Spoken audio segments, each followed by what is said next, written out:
it's Mistress Carrie, and you are listening to the Geekcast Radio Network.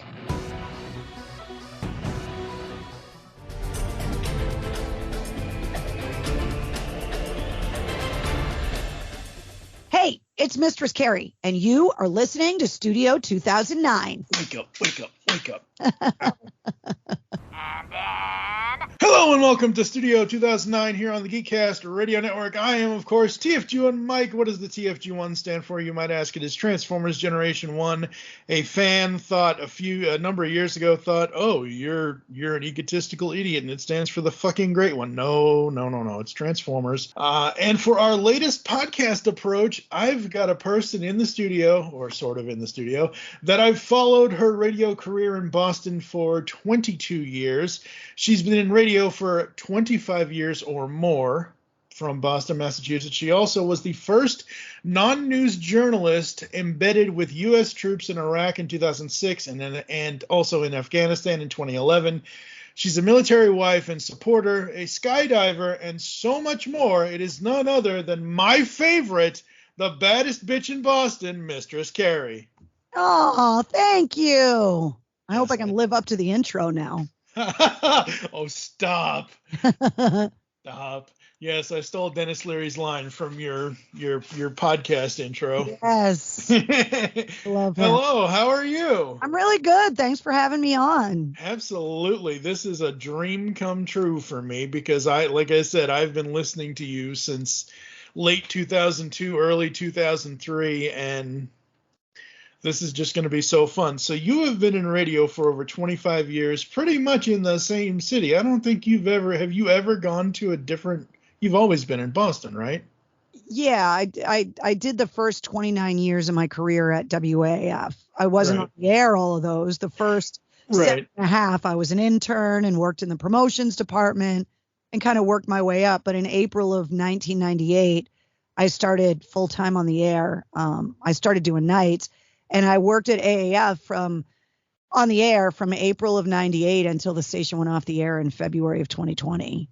Yeah. So now I'm on a bunch of stations around the country, but I'm still based here. Yeah, you're always going to be based in Boston. I mean, after all, Boston does rule. So I just don't want to move. Technology made it where you really don't have to. Yeah. I spent time during COVID building what I call MCHQ, which is where I am right now. And so I can basically work anywhere from my own studio. That's the same thing I've been doing since 2009. I've ended up moving various places because of life and everything else, but generally my apartment or wherever I'm living, the living room is generally the studio because this is what I'm a podcast machine. That's what you like to do. Yeah, exactly. Sometimes the editing it gets a little long, but other than that, it's okay. Well, that was definitely one of the skill sets that I'm glad I mastered in radio because it made it so much easier for me when I launched the podcast and stuff because I already knew how to do all of that stuff. Yeah. So yeah, WAF, man, that really stung. Rest in peace. Rest in peace. So remind me, because I think I remember the way this went. Did the station just go off the air or did they change?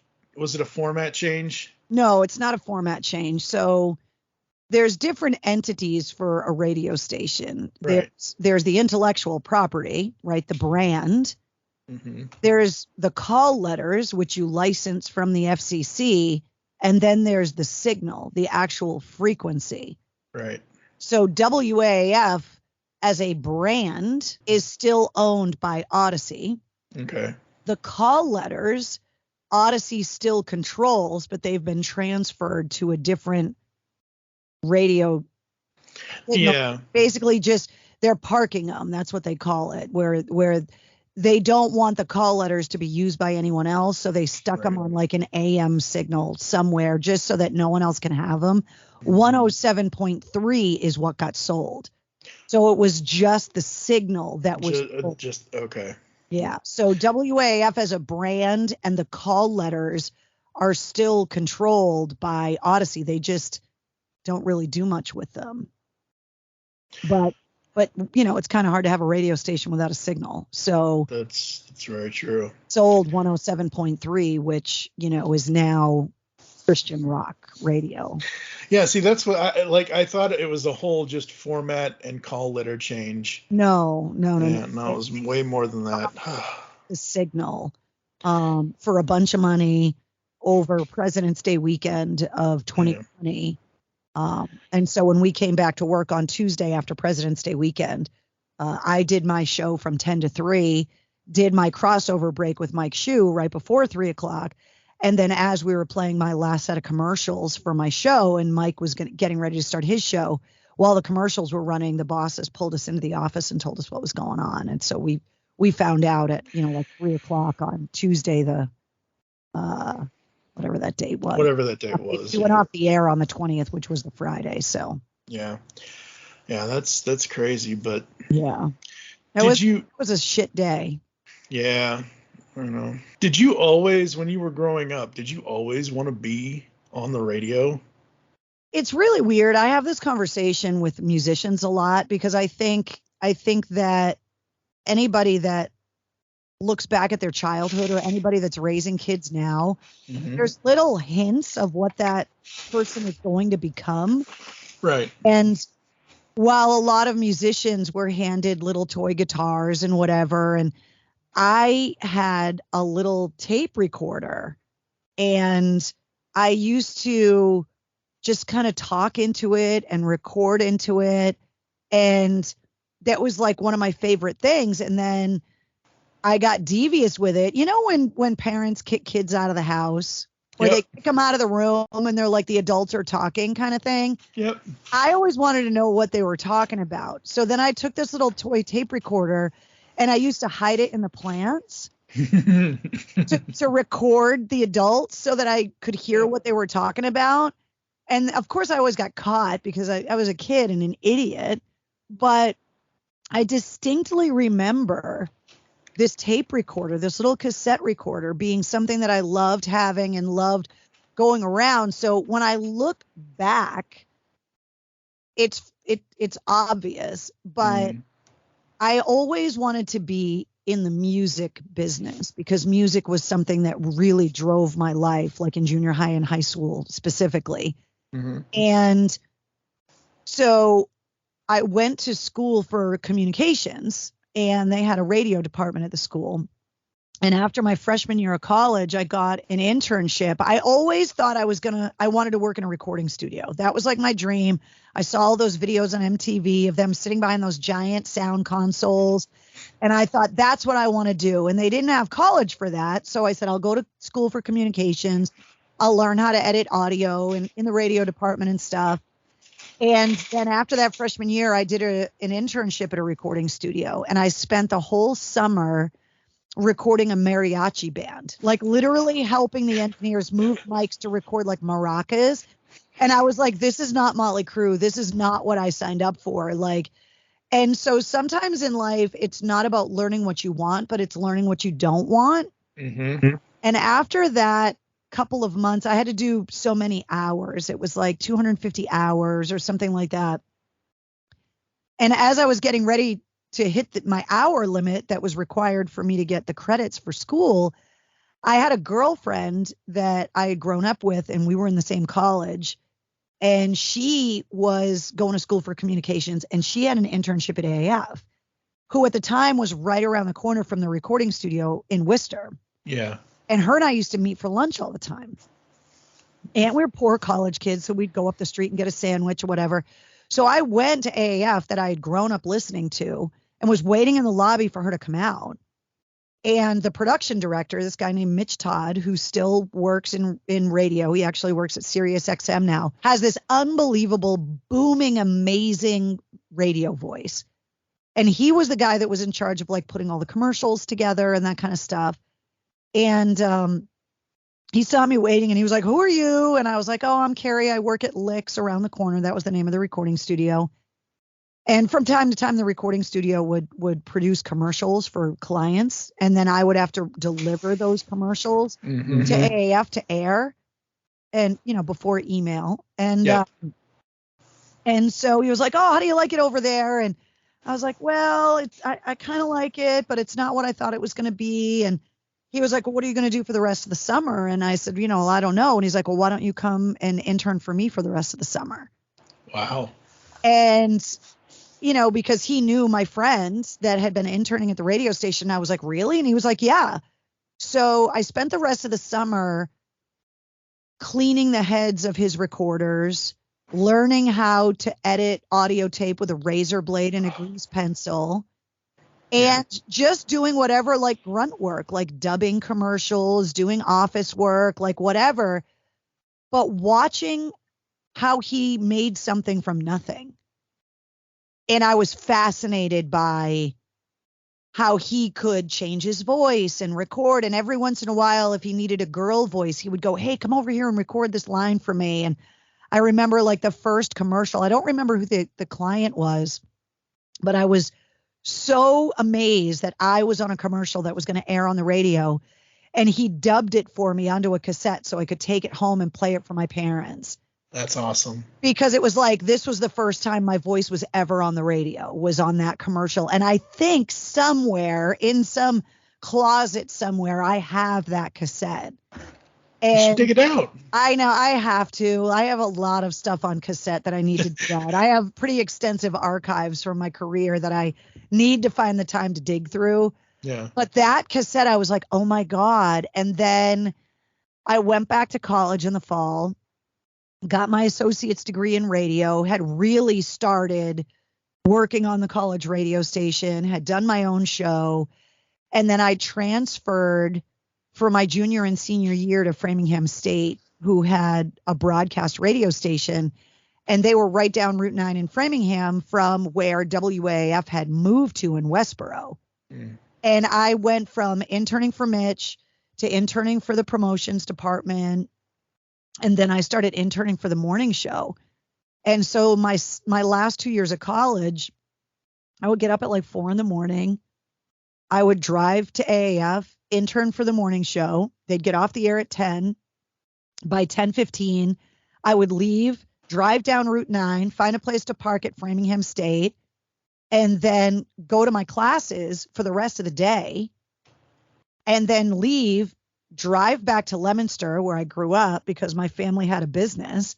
And so I would go back to the bakery, help finish up the workday at the bakery, help clean up the bakery, and then go home and do homework, go to bed, and get up the next day at 4 o'clock in the morning and go back to AF and do it all over again, because I was a full-time student. And the internship I didn't get paid for. Yeah. So it was really by accident that I ended up completely shifting what I thought I wanted to do, which was work in that recording studio. Mm-hmm. And then I just kind of fell into this internship at AAF. And then the April of 1994, right before I graduated from college, I got offered my first paying job in radio, which was to be a paid member of the street team. Wow. Driving a van, handing out bumper stickers. And I think the starting pay was like $3.75 or $4 an hour or something like that. But I was like, I'm on the payroll. And so that was like my first paying job. My first day of work was the Boston Marathon in April. Still in college. And there I was like trying to get the radio gear along the marathon route to set up the broadcast for the DJs that were broadcasting from the finish line. So, but then when I started working in radio, I thought I was going to end up a producer. Mm-hmm. Like I never imagined I would be the one behind the microphone. I thought I'll end up being the producer, because interning for the morning show, I was helping the producer. I wasn't on the air. I was doing grunt work behind the scenes and setting up interviews, helping to record, running the show on the board, which was kind of what I thought I was going to do as a producer. Mm-hmm. And so it just kind of happened that, I recorded a demo to be Opie and Anthony's producer. And that demo, I had to use my own voice. And it was that demo, not getting Opie and Anthony's producer job, that ended up opening the door for me to become a DJ. So it was all kind of by accident. But that little cassette recorder, it all started back there. You got to find it. I don't have it anymore, and I wish I did. Oh, the recorder. Recorder. Yeah, I wish that the that first radio commercial would be great. I don't know if I have any of the tapes that I recorded when I was a little kid, but I really wish I had that original recorder.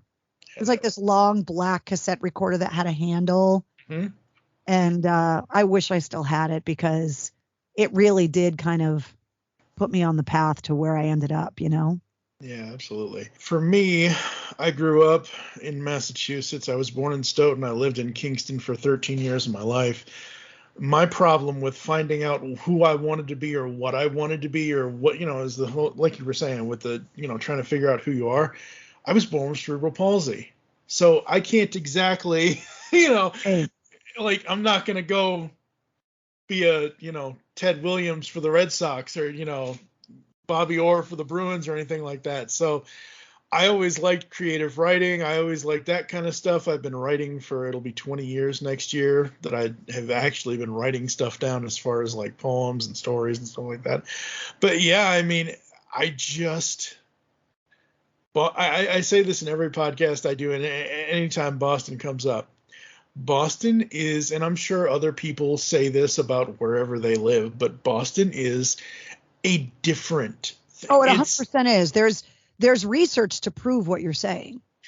It's so unique and so different, and it's a state of, not to rob New York of their line, but it's a state of mind that, once you're in Boston, you're in Boston. And two things gravitated me towards you, listening to you starting in late 2002, 2003. Number one, your voice, because you have one of the greatest female radio voices I've ever heard. Thank you. And the purple hair, because purple and black are my two favorite colors.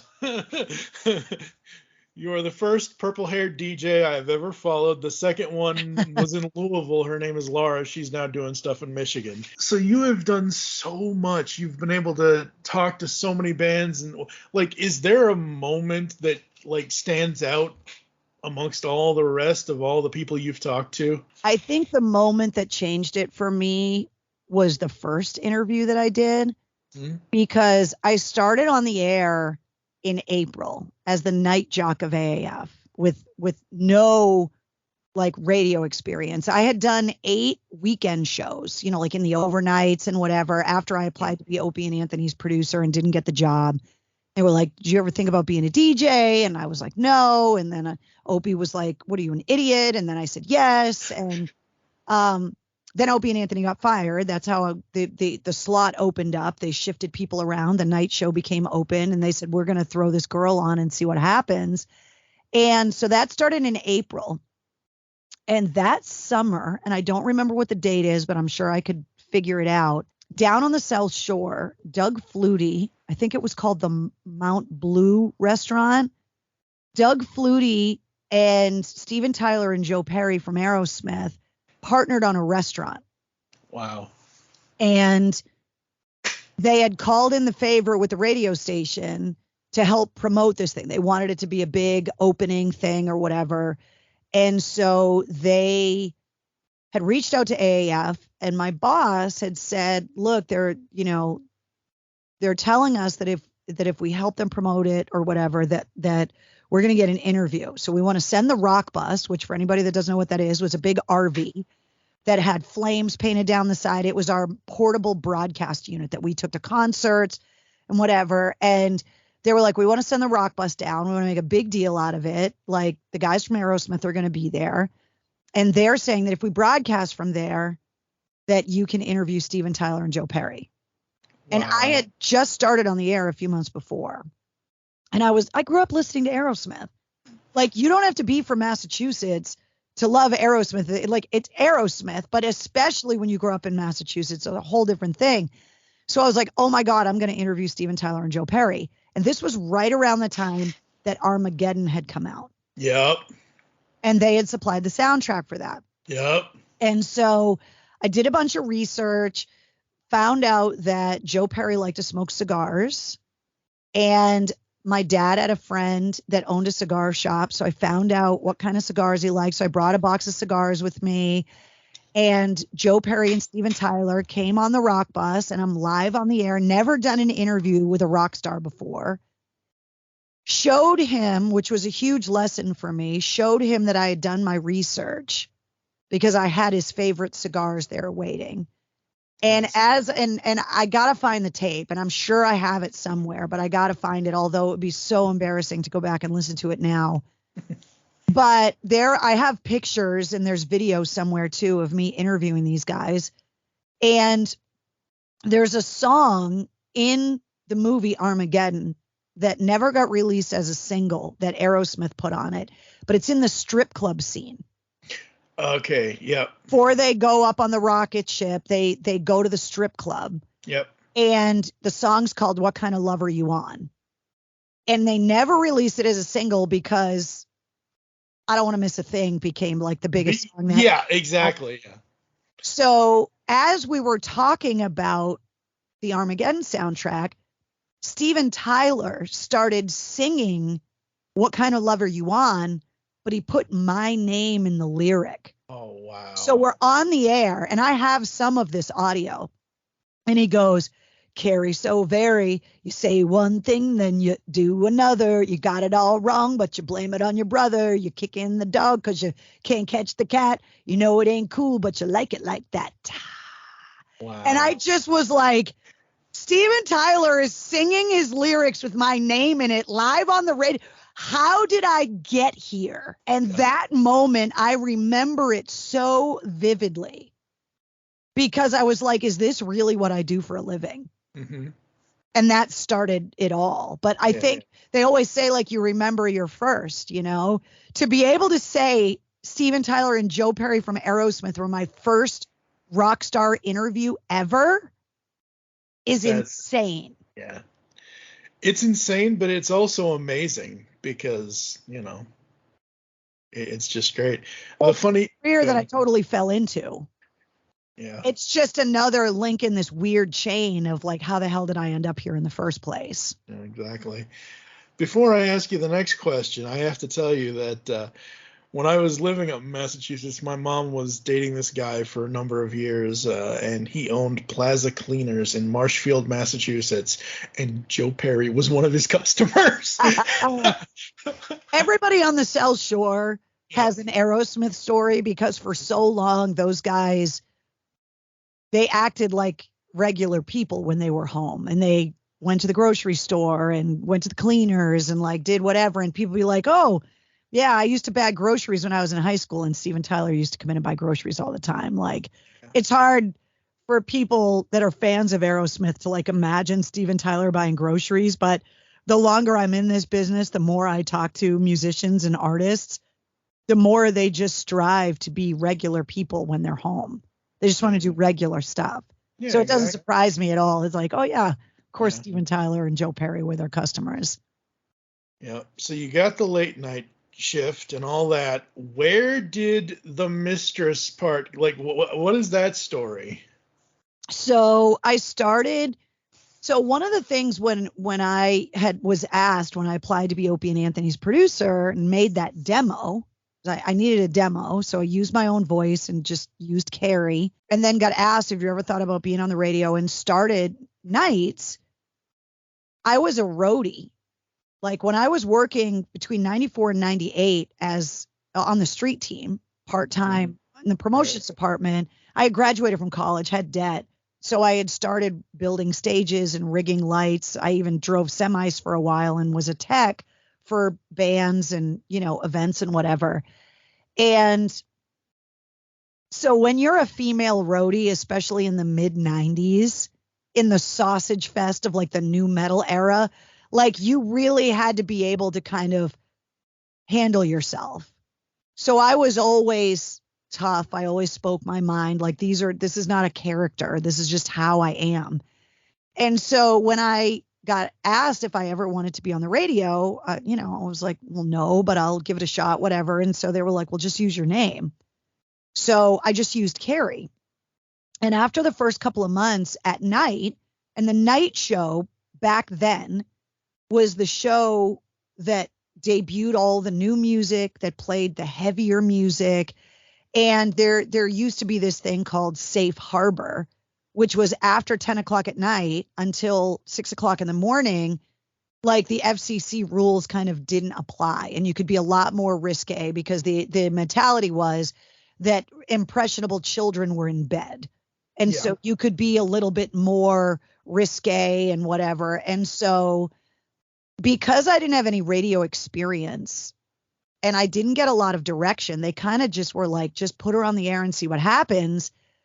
I talked like I would talk at a show with the roadies and telling dirty jokes and, just whatever. And so I learned rather than them giving me instructions on what to do, I learned when I colored outside the lines and got my hand slapped. Like, that's how I learned.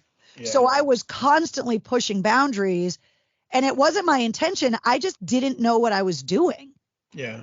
And once the band started calling and we started having these crazy drunk parties in the studio at night because I didn't know I couldn't, the radio always had that mystique about the voice, and I don't know what the person looks like. Until the internet kind of pulled the curtain back, people didn't know what radio people looked like unless they saw them at a concert or something. So guys started calling me on the request line saying, I feel like you're the other woman in my life. Like, I spend more time with you than I spend with my wife. You're the other woman in my life. It's like I have a mistress and my wife knows about it. That I spend every day with my wife and every night with you. You're like my mistress. And so I started airing this stuff and putting these calls on the air. And then it just kind of happened organically, again, by accident, where it was like, somebody was like, yeah, you're like my mistress. You're like this little side chick that I spend my nights with. And, you say all the things and like whatever. And then somebody was like, oh, okay, Mistress Carrie. And then the next caller was like, all right, Mistress Carrie. And then it just kind of stuck. And the radio station, because I always looked the way that I looked. My hair was already purple. I always wore all black clothes. Like, that was all me before Mistress Carrie was a thing. Yeah. And so they were like, well, this kind of fits. And I realized it was going to stick because they made bumper stickers. And they were making bumper stickers for every show. And they were like, what do you want your bumper sticker to say on it? And so the joke was, I wanted my stickers to look like they were spray paint stenciled, like on a road case, like what the bands have. And so my bumper sticker said, property of Mistress Carrie. And whatever I put those stickers on was mine. And so then I started going to shows and guys would start putting the stickers on them. And then it became a thing. And then they started making T-shirts that said property of Mistress Carrie, and it said slave on the back. And so then guys started wearing my shirts that said slave on the back, and it turned into this whole thing. And then it just stuck. Yeah. So I didn't give myself the name. It was given to me, and it just kind of stuck. And so the rest is history. Now it's been, 26 years. Yeah. I think that's been my name. Yeah. That's awesome, though. So it's either I answer to Mistress Carrie, I answer to Carrie, I answer to MC. It just depends. MC is the newest one, but I kind of like that too because it's double. It's either MC, the initials, or MC behind the microphone. Yeah, absolutely. Yeah, like you had mentioned, I forget if it might have been in I'm behind on listening to the podcast, but I think it might have been in the most recent Josh. I think it was 156 when you were talking to Josh Todd about the new album and all that and everything else. And you had said in there about how, back then when we were kids growing up, you always want to be seen, not heard. I prefer it the other way around. I'd rather be heard, not seen. Because again, going to the voice, like you were saying, the radio voice, back then we didn't know unless we called the station and said, hey, can I have a printed photo, or because they used to do I have those 8x10s that I autograph. Yeah. Autograph photo. Oh man, those are good old days. So you spend all these years on the radio. You have all these amazing experiences. In the middle of it, you learned to skydive? So in 98, so I started on the air in April. that summer, the Mistress Carrie thing kind of showed up. Mm-hmm. And then in September, I got a call on the request line. It was a Friday night. And these guys called and they were partying late night. And they were like, Mistress Carrie, you're always talking about how crazy you are and whatever. If you're really as crazy as you say, then you'd let us throw you out of a plane and come skydiving with us. Now, at this point, WAAF, to just go back a little bit, WAAF was way ahead of its time and always was when it came to adapting to new technology and creating content. We were content creators and had viral content before that was even a thing. And back in the mid 90s, before I was on the air, we launched a television show called Real Rock TV. Oh, wow. And it was, and nobody would air it. So the only network that would air it was Univision. And so on Saturday nights at midnight on Univision was a half-hour show called WAF's Real Rock TV. And it was basically what a radio station's YouTube channel is now. It was skits from the DJs, the band interviews. The newer bands would let us go and set the cameras up and video some songs of their performances. And it was hosted by Opie and Anthony. But all of the other DJs would go in and do skits and stuff. And if we went out and did appearances or if we went out and did events, the cameras always came and there would be these video montages. So Opie and Anthony were the hosts. When they got fired and I started on the air, by that summer, the producer, this guy, Ian Barrett, that I'm still friends with now, had said, do you, because I love doing the stuff with the TV show. And he was like, do you want to host it now? And I was like, absolutely. So by the summer of 98, I was hosting Real Rock TV, and that was a new episode every Saturday night. So when these drunk guys called and said, if you're really as crazy and ballsy as you say, you would let us take you skydiving. And I was like, well, could we bring the Real Rock TV cameras? And they were like, yes. So I said, I'll come. So I grabbed Ian. So we went to Jumptown in Orange, Massachusetts. Ian came with the cameras. And they were going to take me on a tandem skydive. And they were going to send a guy out with a camera on his head so that we would have the videotape of me jumping out of the plane so we could put it on Real Rock TV. Right. And I was like, let's go. So we did it. And that was in September of 98. And it was the greatest thing I had ever done. And when I landed, I was like, oh my God, that was amazing. I want to do it again. I loved it. And because it's New England, it was almost wintertime. Yep. I was like, I'm coming back in the spring. And a lot of people say that when they make a tandem skydive. They're like, I'm going to come back and do it again. And then they just don't for whatever reason. Yeah. So in the spring, those guys called me back and they were like, hey, you said you were coming back. Are you coming back? And I was like, yeah, I'll come back. So I came out, made another tandem in the spring of 99 and loved it so much that by Memorial Day weekend of 99, I started taking the class. It's called AFF, or Accelerated Freefall, to get my license. So in the summer of 99, I took all summer to do all the jumps, take all the courses. And Labor Day weekend of 1999, I got my skydiving license, and I've had it ever since. How often do you do it now? I mean, in the last, obviously COVID notwithstanding. Yeah, COVID, and I've been nursing a shoulder injury for the last 18 months. So I haven't jumped a lot in the last couple of years. Yeah. But my shoulder is pretty much back to normal. I'm building up the strength now from it not being able to be used as much over the last couple of years. But I jump as often as I can. I love it. It's one of the things that I've found that really relaxes me in a weird way. I think anytime you can find something that forces you to myopically focus on one thing, mm-hmm. that blocks out the noise of everything else. And it's different for everybody. Yeah. But for me, I think my personality is so extreme that I have to literally be plummeting towards earth near certain death to focus and to let all the noise shut off. And so skydiving is really the only thing I've ever found that for that 1 minute of free fall, the world gets really, really quiet.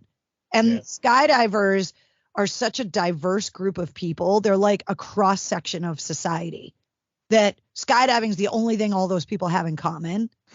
And then they go back to their lives. And a lot of people that I skydive with that I've known for a long time, I don't even really know what they do for a living. Yeah. Because when we go there, we don't talk about work. We talk about skydiving. Yeah, it's just about what you're doing. It's not just about So, and especially for me, as my career really started to take off, 98, 99, 2000, like I went from being a truck driving roadie that was completely anonymous, that had purple hair and the same voice, to then being someone that overnight became someone that people knew and recognized. That was a really hard transition for me, to become known and recognized, and to kind of learn how to handle any, I don't like using the word fame, but like to any level of fame, adjustment. And it was really weird for me, especially because I was the only woman on the air, and especially at that time in music, which was super, that new metal era. If you've seen those documentaries about Woodstock 99, like, what I'm talking about, I was there. Yep. And because of my personality and because of the way that I was on the air, it was very easy for me to quit back at people and be like, get your hands off me. Who do you think you are? Touching me. And people loved it when I was bitchy because it was part of my persona. Yep. But that adjustment was really hard for me. So finding a hobby where people didn't want to talk to me about rock stars and talk to me about being famous and talk to me about work, that they just wanted to welcome me into this community and teach me a skill, and it being an extreme skill, I loved it. And so I've been doing it ever since. That is so cool. That's so awesome. It's awesome. Yeah, I remember I was at I forget which, it was some school in some neighborhood in Louisville, Kentucky, back in 95, and this is just so stupid and geeky, but it's who I am. The Power Rangers movie came out, and you see Jason David Frank, may the man rest in peace. You see him as Tommy Oliver, as the character, the White Ranger at the time. You see him skydiving, or as cheesy as it is, you see Batman and Robin in Batman and Robin at the beginning of that movie, sky surfing off the thing. It's like, I want to do that, but I know I physically cannot because of the cerebral palsy and all that. But I've just you could. I've seen people that were quadriplegic do tandem skydives. I've seen amputees skydive. There are ways to do it. I mean, there's restrictions, and there's things, there's weight restrictions. There's definitely accommodations that need to be made for mobility issues. Yeah. But there have been people that are, so that's one of the things I love about the sport. There is it's the great equalizer. There is no physical benefit to being a man or a woman as a skydiver. I jump with people that are 18 years old, which is the minimum age requirement. And I jump with people that are in their 80s. Men, women, race doesn't matter. Sexuality doesn't matter. I jump with people that lost a leg in Afghanistan. The sport is so amazing in that way. Yeah. That if you're a jumper, you're just kind of in. But I've seen people. There was one guy that I saw years ago. He was in his early 20s. And when he was 18 or 19, he got into a catastrophic motorcycle accident. And he was a quadriplegic. And he really wanted to go skydive. And they worked it out with the drop zone that they were going to find a way to accommodate. They got him into the harness. And because he didn't have control over his extremities, they had to kind of bound them. Like they basically had to like duct tape his extremities down, because when you're in free fall, they were going to move. Yeah. And they needed him for his safety and for the safety of the tandem instructor, for his extremities to be contained. But they did that, and they got him up in the plane, and they sent a video guy with him, and they did the tandem. And then they, were able to land safely. and the kid was in tears, and the family all ran out to the landing area, and they thought he was hurt in some way because he was crying. Yeah. And he said, this is the first time since my accident that I forgot I was paralyzed. Wow. Because that moment in free fall, he felt so free. Yeah. And it's just in that moment. And that's what the sport does. So don't write yourself off about the cerebral palsy that you can't do it. Don't, never. At almost 500 pounds, I don't think it's going to. Well, that would be the tough part, because the equipment does have restrictions. But, yeah, exactly. But I love watch. I don't watch it all the time, but like, obviously stuff like what you filmed and stuff for your jumps, and I know it's fiction, but like the movie Drop Zone, all the stuff they were doing in the Point Break. Oh yeah. All that stuff. But like, so I've always loved that, and I don't want to get too deep into this because I know you did a whole podcast on it, and I'll link the episode in the show notes for people, but briefly, your time embedded with the troops. Life-changing experiences for me. So I went twice. Mm-hmm. There's 2 episodes of my podcast. There's the AAF to Afghanistan episode, which was my trip to Afghanistan in 2011. And then there's the Boston to Baghdad episode, which is about my trip to Iraq, which was my first trip in 2006. And both of those episodes, I sit down with the producer, the person that went with me, to talk about that. So if you really are curious, and they're long episodes because I've listened to them. 2 or 3 weeks overseas. Yeah. But I can tell you that they are the most life-altering experiences I've ever had. When people say, what are like the most proud moments you had in your career at AAF or your career in radio or broadcasting, I always cite those. Yeah. Being the purple-haired rock DJ that gets plopped in the middle of Iraq in 2006 and embedded with troops from Massachusetts, mm-hmm. who had to accept an embedded reporter and the responsibility of taking care of a really juicy target for the enemy at that point. A purple-haired female American journalist. Like, there's no bigger target mm-hmm. for propaganda purposes than that. Yeah. And to be able to, I always said that those trips, the mission was twofold. Number one, it was to deliver messages of well wishes and support from home. But it was also to be able to see with my own eyes what our troops were doing overseas, and to be able to tell people at home who trusted me to tell them the truth, mm-hmm.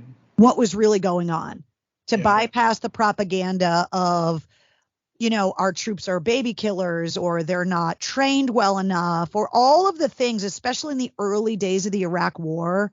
And you can debate the war itself, the reasons why our troops got sent there. That was never my focus. I wasn't there defending the decision of the president and Congress to send them there. My whole thing was, these guys all joined the military before 9/11 for the most part. Yep. And a lot of people joined after 9/11 mm-hmm. and basically said, send me where you need me. They filled out a blank check. We decide when it gets cashed. And I just wanted to go and see what it is that they were doing and to be able to report back. And the relationship that I had with my audience is that they knew I'd tell them the truth. Exactly. Good, bad, or indifferent. Right. Yeah. And so I was critical of some of the media reports that I had seen because it wasn't completely factual, where I was in my experiences, one way or the other, because I also get really upset when our military gets politicized. Like one political party supports the troops and the other one doesn't. Like, it's all that pisses me off more than anything, because our military and our first responders are not pieces on a chessboard. They're not political pawns. These are people that, regardless of who's in office, go to work every day to do what they think is right. Yeah. And they trust in us as the populace and in our politicians as the leaders to use them properly, efficiently, morally, whatever. Mm-hmm. And so I was critical of things when things were reported improperly. And I was also critical of the military and of the government when it needed to be as well. Yeah. And seeing how hard it was for our troops to be away from their families for a year-long deployment, seeing the kids in these villages, seeing how hard these battles were, seeing how difficult it was for our troops to make the transition to coming home to normal life again. There are people that I met on those trips that protected me, the units I was embedded with, that have become my best friends in the world, that have helped me through the hardest personal times that I have had in my whole life. And I consider them family. And I think they think the same of me, that we were kind of forged in fire. And it completely altered. You know, when 9/11 happened, everybody that was old enough to realize what was going on remembers where they were. And for me, that was the day that I realized that just being on the radio and interviewing rock stars and partying backstage at shows and telling dick jokes on the radio, that my life had to be more than that. Yeah. That my platform that I was afforded by my job needed to be used for something else. Yeah. And having grown up in a family of the military and first responders, it was always pressed upon me that you needed to do something to be a part, to give back and to be part of the community.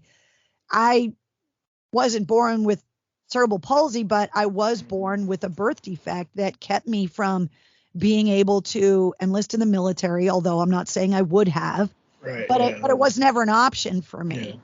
Yeah. And so I saw that job at AAF as an opportunity to be able to play my part. Yeah. And so we did a lot of support the troop stuff. We did a lot of care package drives. I started getting really involved with veterans nonprofits, advocating for veterans, you know, the pushing for better reintegration care, supporting Gold Star families, supporting the families of deployed military members and their families. It became my life's passion. Yeah. And getting a chance to see them at work, quote unquote, at work, really gave me a perspective that most American civilians don't have. We as civilians see what we see on the news, or we see, people in uniform on Memorial Day and the parades and whatever. But to be given this very specific opportunity to see them doing what they do in harm's way was completely a life-changing experience for me. Yeah. So in high school in 99, when I graduated, it's like, oh, what are you going to do now? What path are you going to take? What of this? What of that? They did some sort of physical and then written test for the military. I 4F'd, obviously, which is fine. But like, I grew up, my Uncle Keith, who is my dad's brother, he was a Navy Seabee, and he was in Desert Shield and Desert Storm. So I grew up like my first radio mistress when I was younger was Delilah After Dark.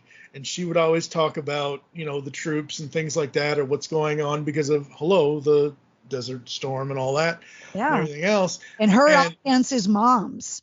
Yeah. And those moms were home missing their kids. Yeah.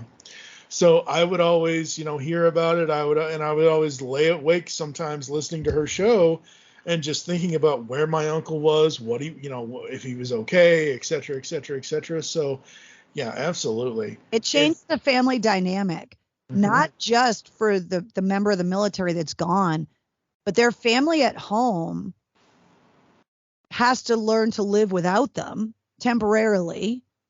The kids, have to realize their mom or dad is going to miss birthdays, Christmases, holidays, Little League games, recitals, all of those things that other parents almost see as a nuisance sometimes, like, oh, we got to go to baseball practice or, whatever. And who's going to mow the lawn and who's going to, handle a busted pipe or, all of those little things.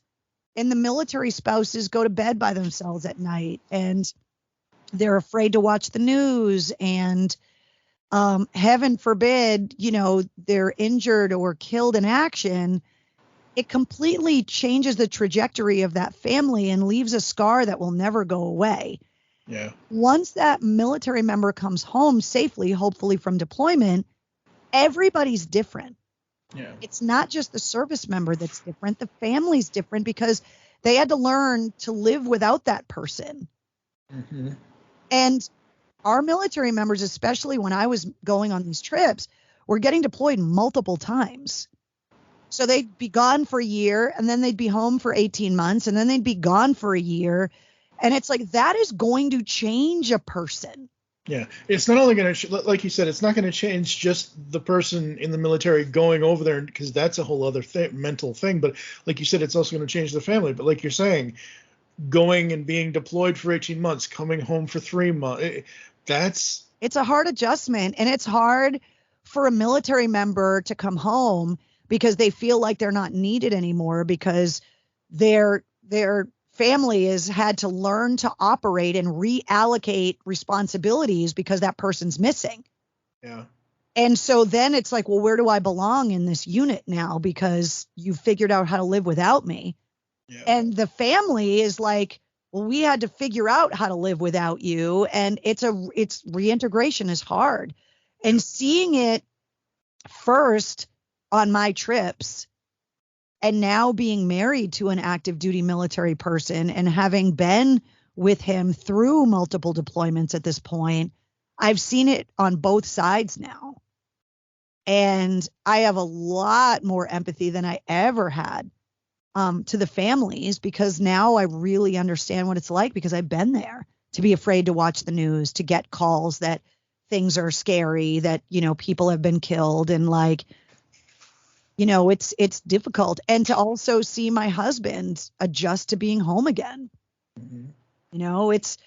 It's a lot. And the repercussions are felt forever, dealing with injuries, even if they're invisible injuries, post-traumatic stress, traumatic brain injuries, all of those kinds of things. The biggest thing that I try to push for is, whenever our government, whenever we as a society are pushing for any kind of military action, war, whatever, everybody always thinks that the price of that is the planes, the guns, the bullets. The price of that needs to be factored in for the life of the individuals. Yeah. Because of the care that's required forever. And, we're seeing now that the guys that I was embedded with, because I was embedded with infantry units for the most part. And so at the time, women weren't allowed to be in those units. But when I say my guys, I mean the people I was embedded with, not discounting the female. No. Yeah. I also met, because they're friggin' badasses. Yeah. But the guys now are facing these burn pit cancers. And, much like the Agent Orange Vietnam veterans, much like the Gulf War syndrome, that after every conflict, it's not just the battles, but it's also the environment and the repercussions. And those burn pits, they were burning all of the waste, all of the trash, everything on these bases. And it was completely toxic. And there's burn pit registration now, and the sign up, the registration for these benefits is getting ready to expire. So if anybody's listening to this that's a veteran, you can go online and get a list of all of the burn pit locations, all the bases, and the times that these things operated. And you need to go online and you need to register, because you might be totally fine now, but you could get a cancer or something 10, 15, 20 years from now that could be tied back to these burn pits. And if you don't register for these benefits now, they're not going to be available to you if and when you ever need them. Yeah. Just like the Agent Orange stuff, just like all of those things. And this burn pit stuff is going to be the way that the first responders that were on the pit after 9/11 and Jon Stewart advocating for the treatment for them because of all of these crazy cancers that they got. These same things are coming up now because of the burn pits in Iraq and Afghanistan. Oh, wow. And I looked at the list, and between my 2 trips, I think I was on like 9 of the bases where these burn pits were. And I was only overseas for just shy of 6 weeks, 3 weeks, just shy of 3 weeks in Iraq and 3 weeks in Afghanistan. Wow. And I remember how hoarse my voice was and how long it took me once I got home to stop coughing all of this shit out of my lungs. And I was only there for a few weeks. Being there for a year or 2 years or 3 years, I can't imagine. So for anybody that's a veteran that was over there, you got to get involved with this burn pit registration and get your name in there now, because the taxpayers have paid for these benefits to be there for you. You need to take these resources. Yeah, you'll have to send me a link to that so I can put it in the show notes, because please, people, do what she's saying. That's just wow. Yeah, this is all factoring into the price of war. So as we move forward in this world that continues to be riddled with conflict, you know, if you're getting an estimate to build a house, you don't stop counting the money at the framing. You got to count the drywall and the furniture. You got to count everything. You got to count everything. And so as we look at the price of war, taking care of our troops when they come home has to be factored into that price.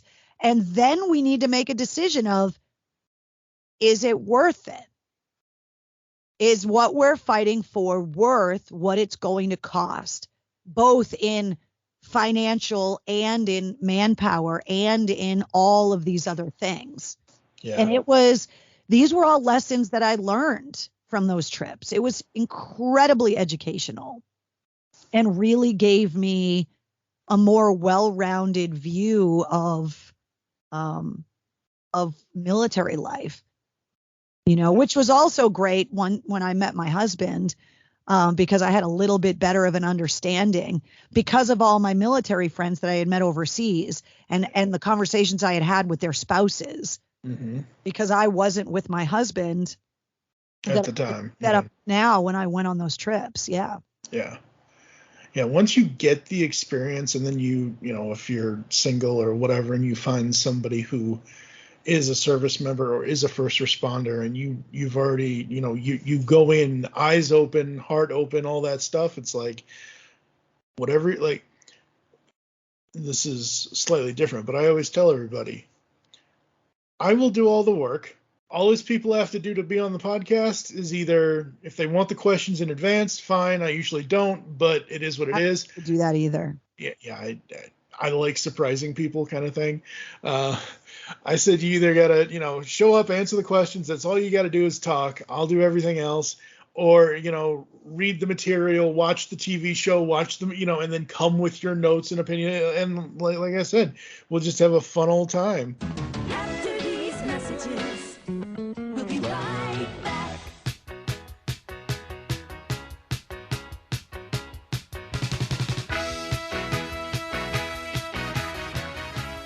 Hi, I'm Terry Smith, the host of Music Talks, the podcast where I ask guests a simple but beguiling question. Choose a song from each decade of your life and tell me why these songs mean so much to you. Guests and listeners love this format, and if you want to find out why, then take a listen at musictalkspod.buzzsprout.com or use your favourite podcast app. Just search on Music Talks Terry Smith. If you'd like to be a guest on the show and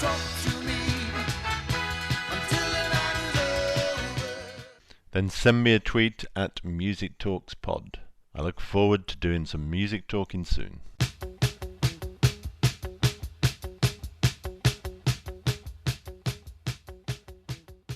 Hi everyone, I'm here to tell you about the DC Comics News Podcast. Here every week to talk everything DC. Movies, TV, comics, and everything in between. But don't just take my word for it. Here are a couple of our sponsors. Listen to the DC Comics News Podcast. It's audio justice. No. It's audio chaos. These wackos are crazier than I am. Well, maybe you're both right. Regardless, you can catch us on every kind of podcast platform. Apple Podcasts, Google Play, Spotify, Stitcher, and everywhere you find great podcasts. So, can I go now? Let him go. He did everything you asked.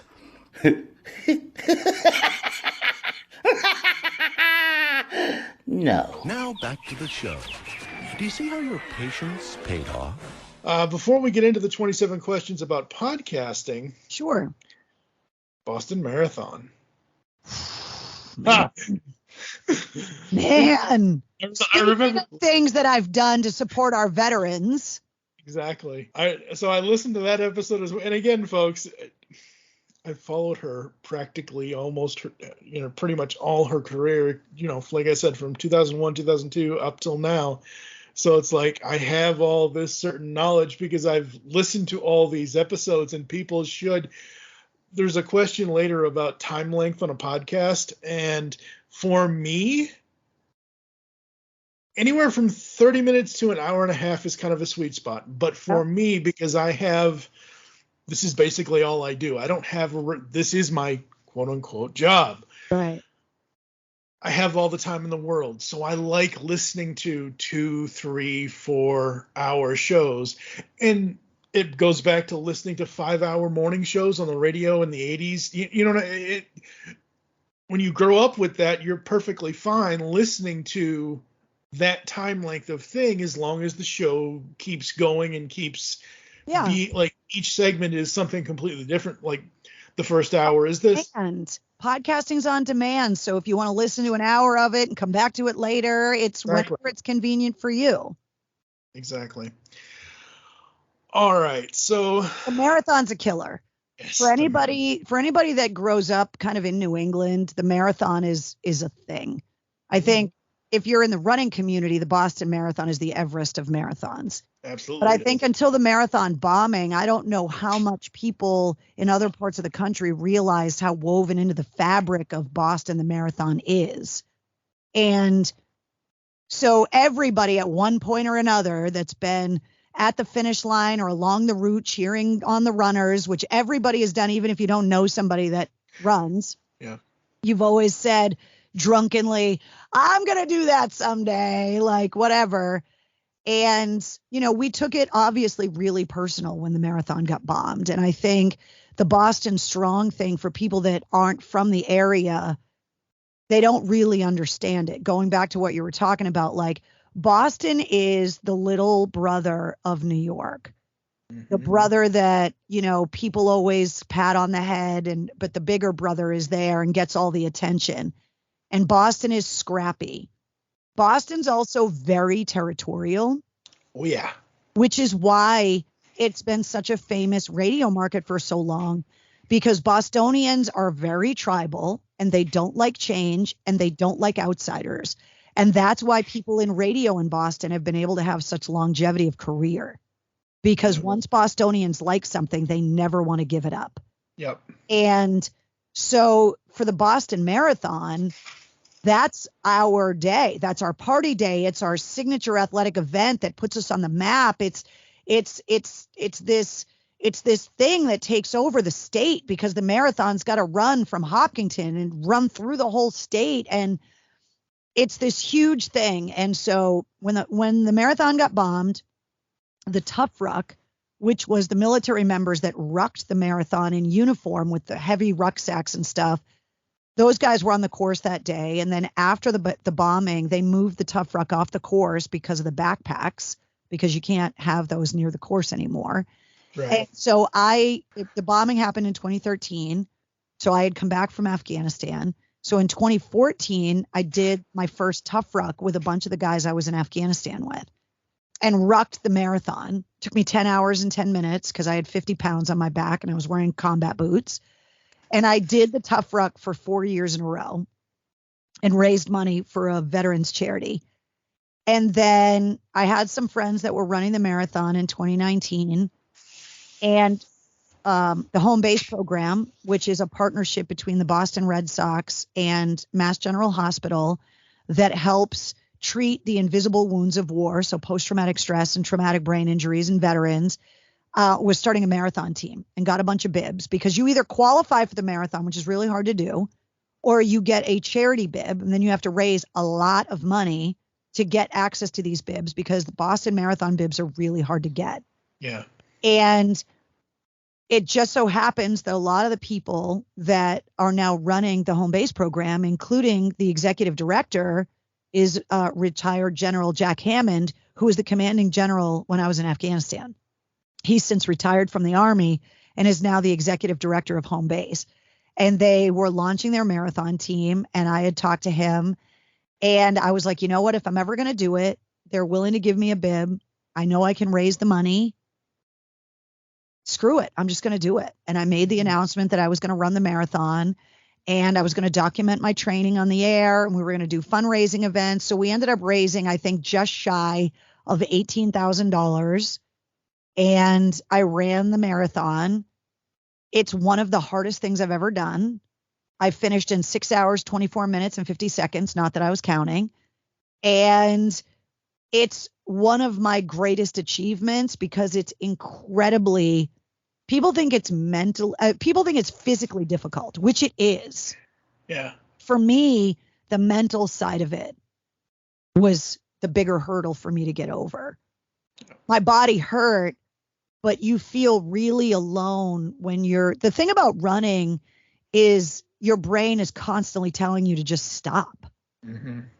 And I think anybody that has a challenge that they're trying to overcome, the hardest part is getting over the doubt in your own mind. Running, whatever the challenge is in your life, there's that voice in your head that's like, you can't do it. Why try? You're wasting your time. You're never going to get there. And overcoming the doubt in your own mind is the hardest challenge. And when you're out on that course and you're physically exhausted, the voice is telling you to quit. And the crowd convinces you not to. That, and for me, I had a broadcast and a party live on the radio at the finish line waiting for me. Yep. I had that threat over my head of, I can't quit because, A, how am I going to get to the party? Like, what am I going to take a cab? Yeah. And I'm going to be a failure, and I'm going to let down all the people that donated. The guys from Shinedown did a fundraising event for me. I'm going to let my family down, all those months of training. I'm going to let the charity down. And the mental fortitude required to convince myself that I could finish it was so hard to muster, and so empowering and fulfilling crossing the finish line. Like, it's awesome. one of the greatest things I've ever done, because the opponent was myself. Yeah, that's so cool when you can conquer fear or conquer doubt, or, look at something and say, okay, I don't want to get around, over, under, whatever. I want to get through this. How am I going to get through this? And then you just, like you said, muster up the strength to just effing do it. Saying, if you're going through hell, keep going. Mm-hmm. You just pedal to the metal, hold on for dear life, white knuckle it, and just go.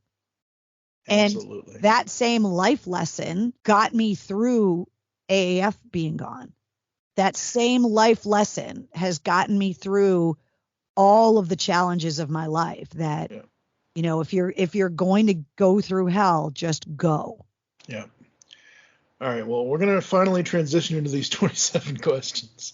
And you mentioned with AAF being gone, and again, I will, whichever episode, you're going to have to send me like an email with like 20 different links, because I want to be able to link, because I want people to go back and listen to your episodes, because they're just so amazing. AAF's gone. Yeah. You come home, sit on the couch, lay in bed, have breakfast, lunch, dinner, but you've been in radio so long. What do you do? What were you, I know you said earlier that you wanted to just beat Boston is your, like you said, you curl up in a ball and die. Yeah. And so we went off the air at midnight on Friday night. We all kind of hung around, went out drinking. Mm-hmm. I woke up the next day and I felt like I had watched my best friend be taken off a ventilator and die the night before. Yeah. Literally happened, basically. And I had already had plans the following week to go to Vegas to a rock radio convention that I was going to as the assistant program director of WAF. Trip was paid for, booked, whatever. And my boss was like, go. So I had to register an email address because I didn't have one that didn't say @WAF.com on the end. Right. Yeah. I had to make business cards, and I was like, okay, I'm going to go to Vegas and I'm going to find a job. And I had already started getting calls. In the week before AAF even went off the air, as soon as the press release went out at 5:00 on that Tuesday, people started calling. And I was like, okay, well, this is good that people are calling, that I might have opportunity here. Mm-hmm. So I went to Vegas. My then boyfriend, now husband, was like, I'll fly out to Vegas and meet you because he's in the military. So he lives in another state because that's where he's stationed right now. Yep. He's like, I'll fly out to Vegas and I'll be there with you. I was like, great. He lands in Vegas, turns his phone on, when the plane's taxiing and you turn your phone back on. Yep. And he got word that he was getting deployed again. Literally like 4 days or 5 days after AAF went off the air, I found out that he was getting deployed again. And so I went to the convention, networked, people knew who I was because of AAF. And so I realized pretty quickly that there was a lot of doubt that I could do what I do, not on AAF, that I could do what I do outside of Boston because I was so associated with the city. So associated with the station. Yeah. And I came home, and now it's the first week of March of 2020, and I had some job interviews, and I thought, okay, there's some really great opportunities here. Luckily for me, I had a severance package because of my contract, and then COVID hit. And by the second week of March of 2020, all hell broke loose. Yep. And the world was shutting down. Radio stations were putting hiring freezes in place and sending all the DJs home to work from home.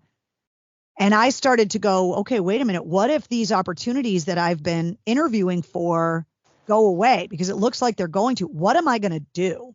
Yeah. And I spent a lot of time trying to figure out, is my radio career over?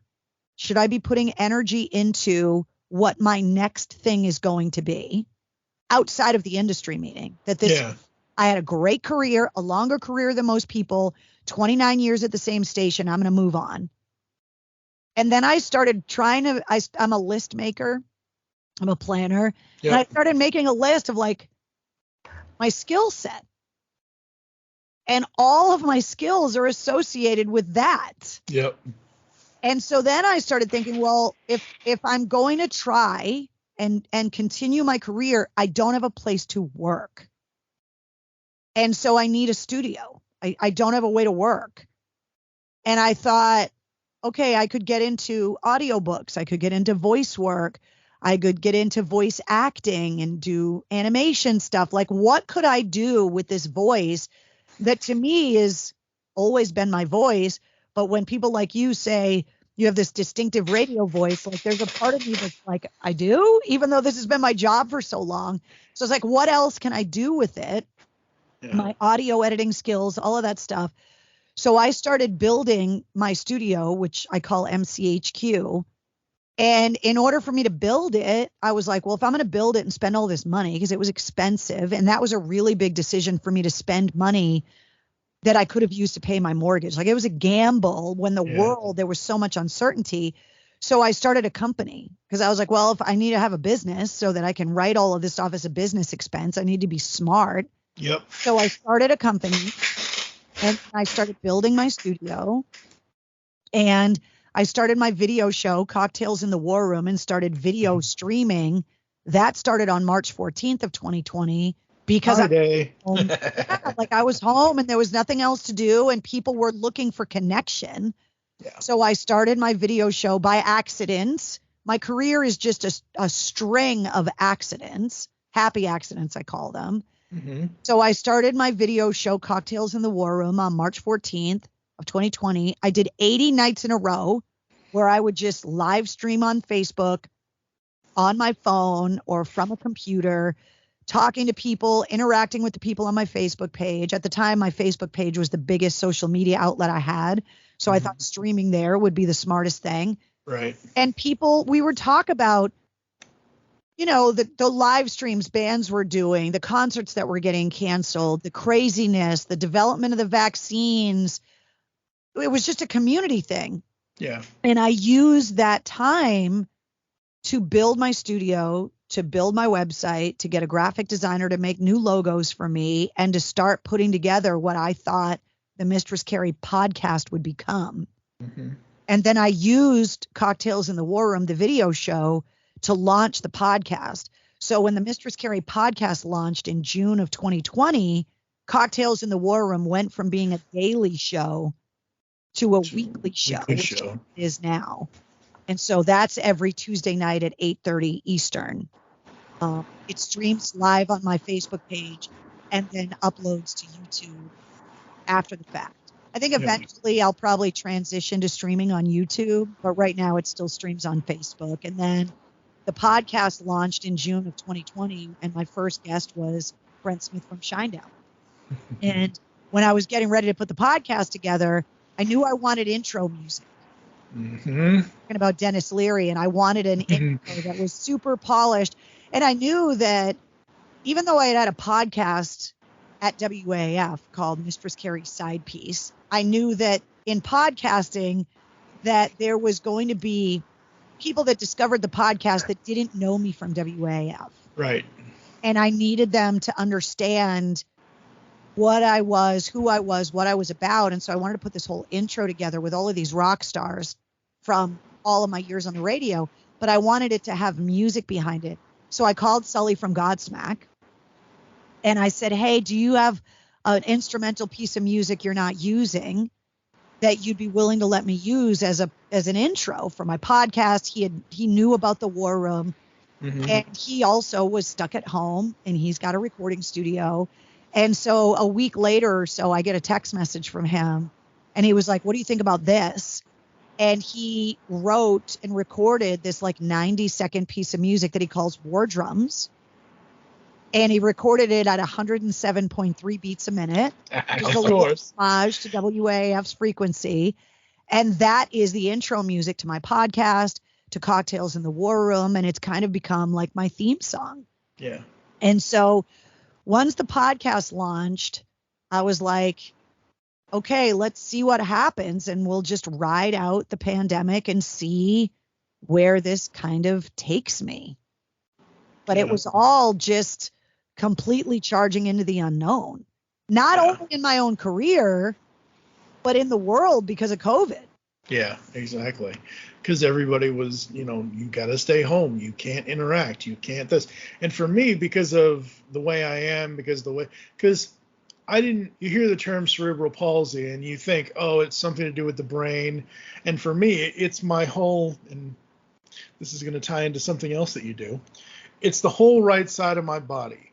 So as you can see, left hand, completely normal, fine. Right hand, and no one can actually see this because no one's going to, but like my right hand is smaller than so guess what? Leg is fine, but my right foot is smaller than it's not normal. Exactly. You and I would be so great in a potato sack race. Because all the nerve damage for me is on the left side, and my left foot is smaller than my right foot. Yeah, so for me, it's like, like mine is like 1 foot backwards kind of thing.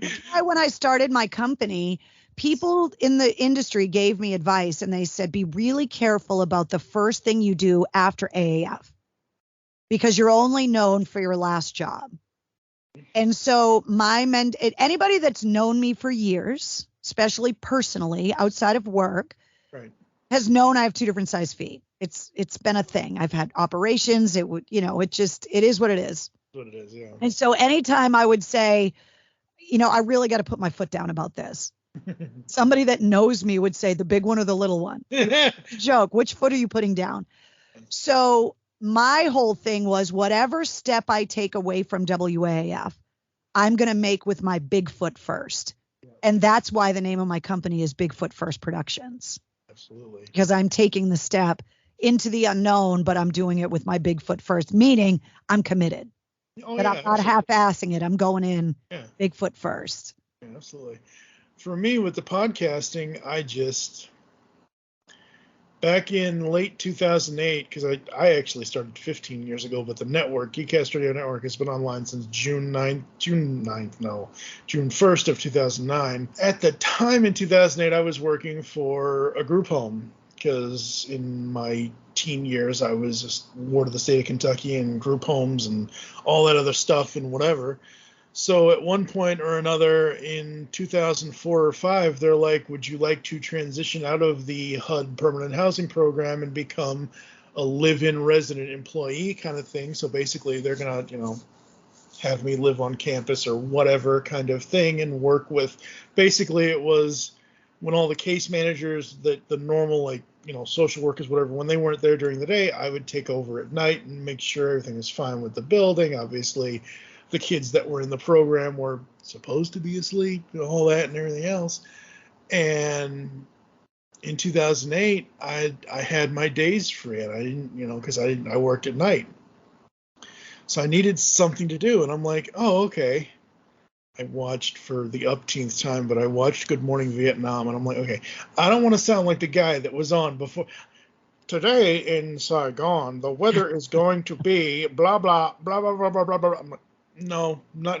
And the funny thing is, my very first episode, I kind of almost sound like that. And luckily, over the last 15 years, I've perfected how I sound and how it's an evolution, man. Absolutely. You can be embarrassed about stuff you did 3 weeks ago in this business. It's a constant evolution. Absolutely. And, the intro that I did for you earlier when I opened the show, I wrote what I knew first, and then I went into your bio on your website and I picked out several little bits, and I wrote and created that because that's how I wanted to sound when I can't stand this AI stuff. Yeah, it's weird, man. And it's going to be the death of radio DJs if we're not careful, because there are already AI radio stations on the air now, and they're and it's so creepy, because to me, radio, and I think podcasting in a different way, is all about connection. Radio is your connection with the audience, and they're direct. I think with podcasting, the audience is kind of like, it's like a voyeur kind of thing, where like you're doing an interview with the people that are listening to this. We know they're there. And it's like they get to eavesdrop on this conversation and obviously interact with the social media stuff and the comments and all of that. But it completely takes the human connection out of it when it's done with AI. It's so weird that people want that. Yeah. Are you on Instagram? I don't remember. Yeah. Okay.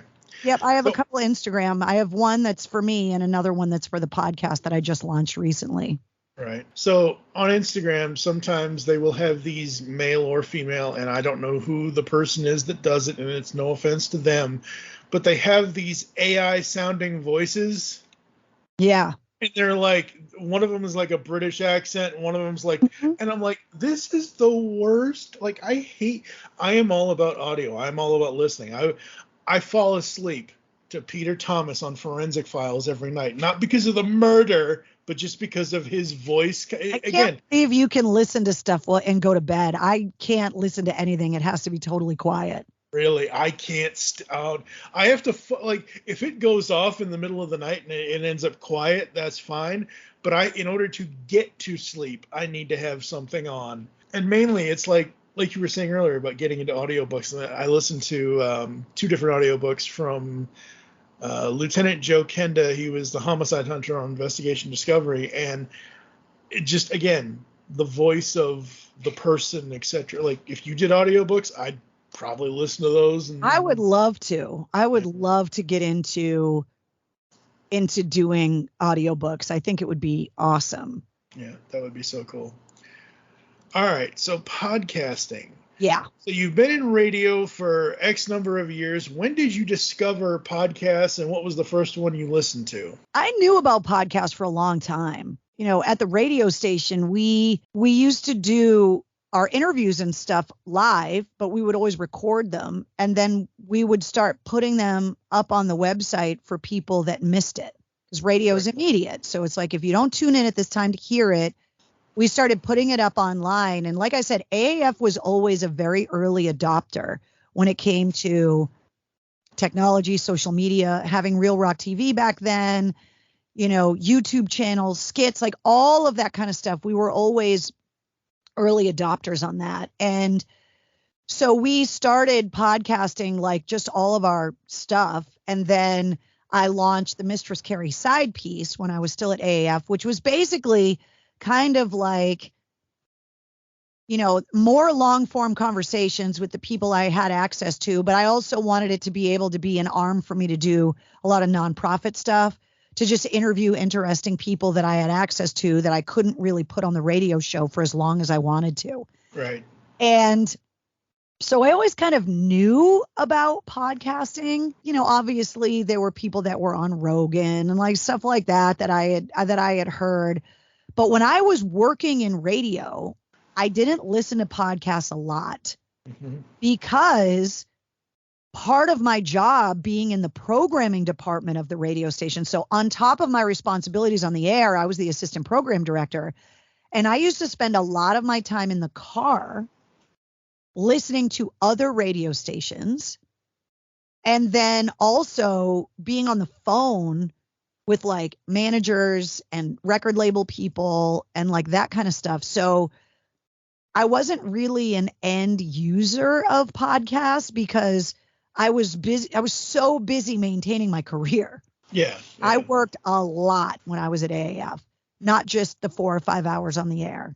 Right. Yeah. You know, and that's the thing. Radio DJs, you know, you guys end up, like you're saying, you still have the on-air part, but you end up getting promoted or doing this or becoming this or doing whatever. Making the playlist, talking to the bands, setting up events, like hosting events, recording commercials, like brainstorming ideas, creating digital content.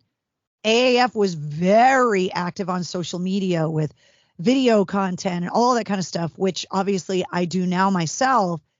And so I was just always really busy. Yeah.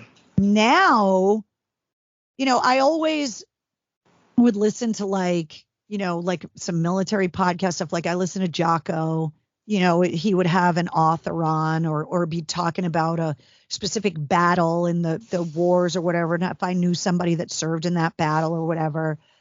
So it was always one of those things where like I would listen to specific episodes, but I was never really loyal to like 1 or 2 podcasts that I listened to every episode, which was a really great learning experience for me when I got into podcasting, that there are going to be people that listen to every episode because they like me, but then there's going to be those people that listen to that episode because of the subject matter and the guest. Yeah.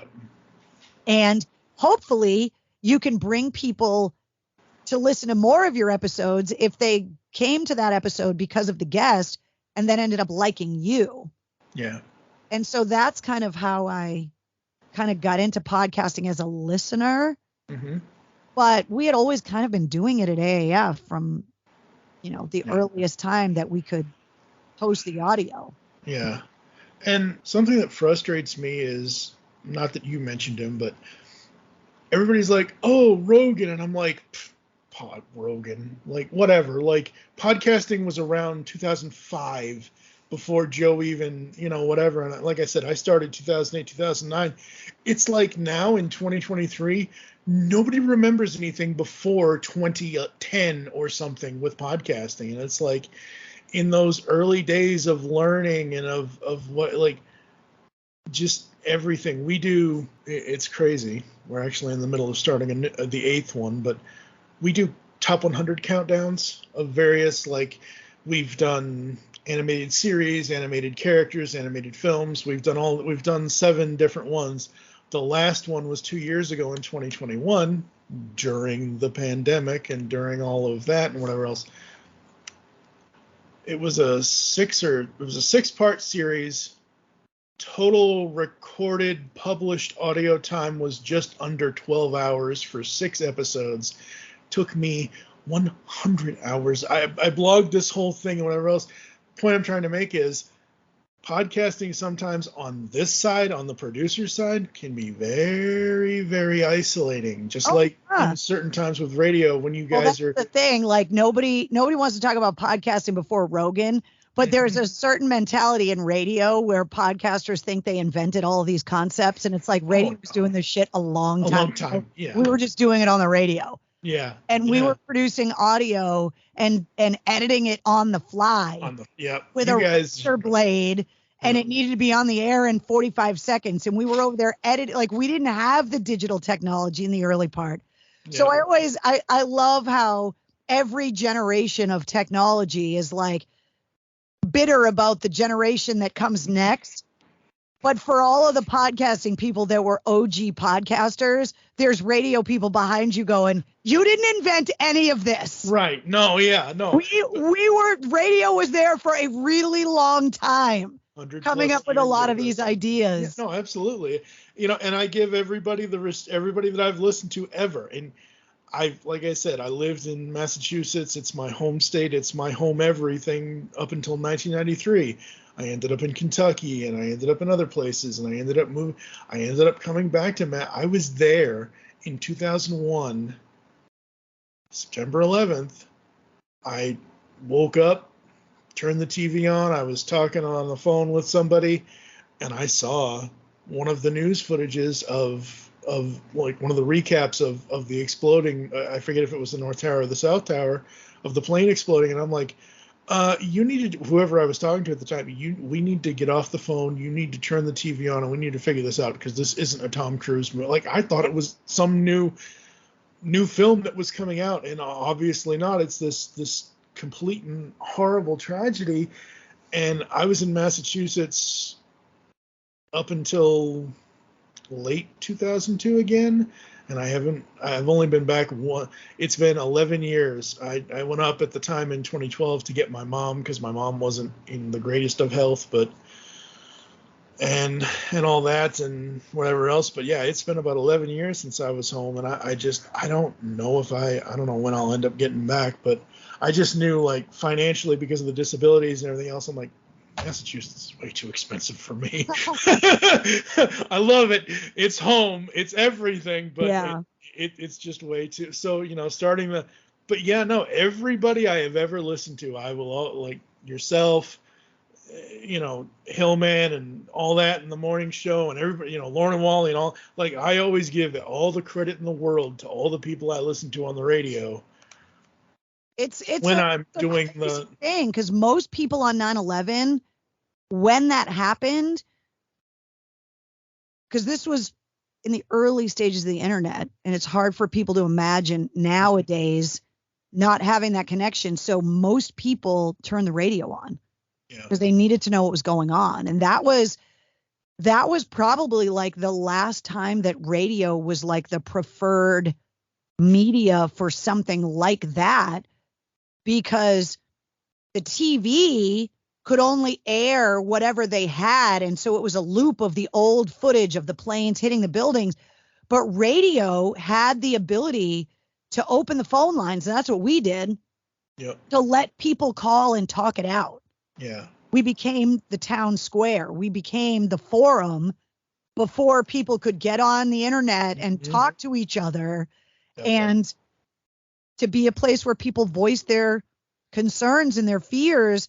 And on the other side of it, to galvanize resources and to try and do good.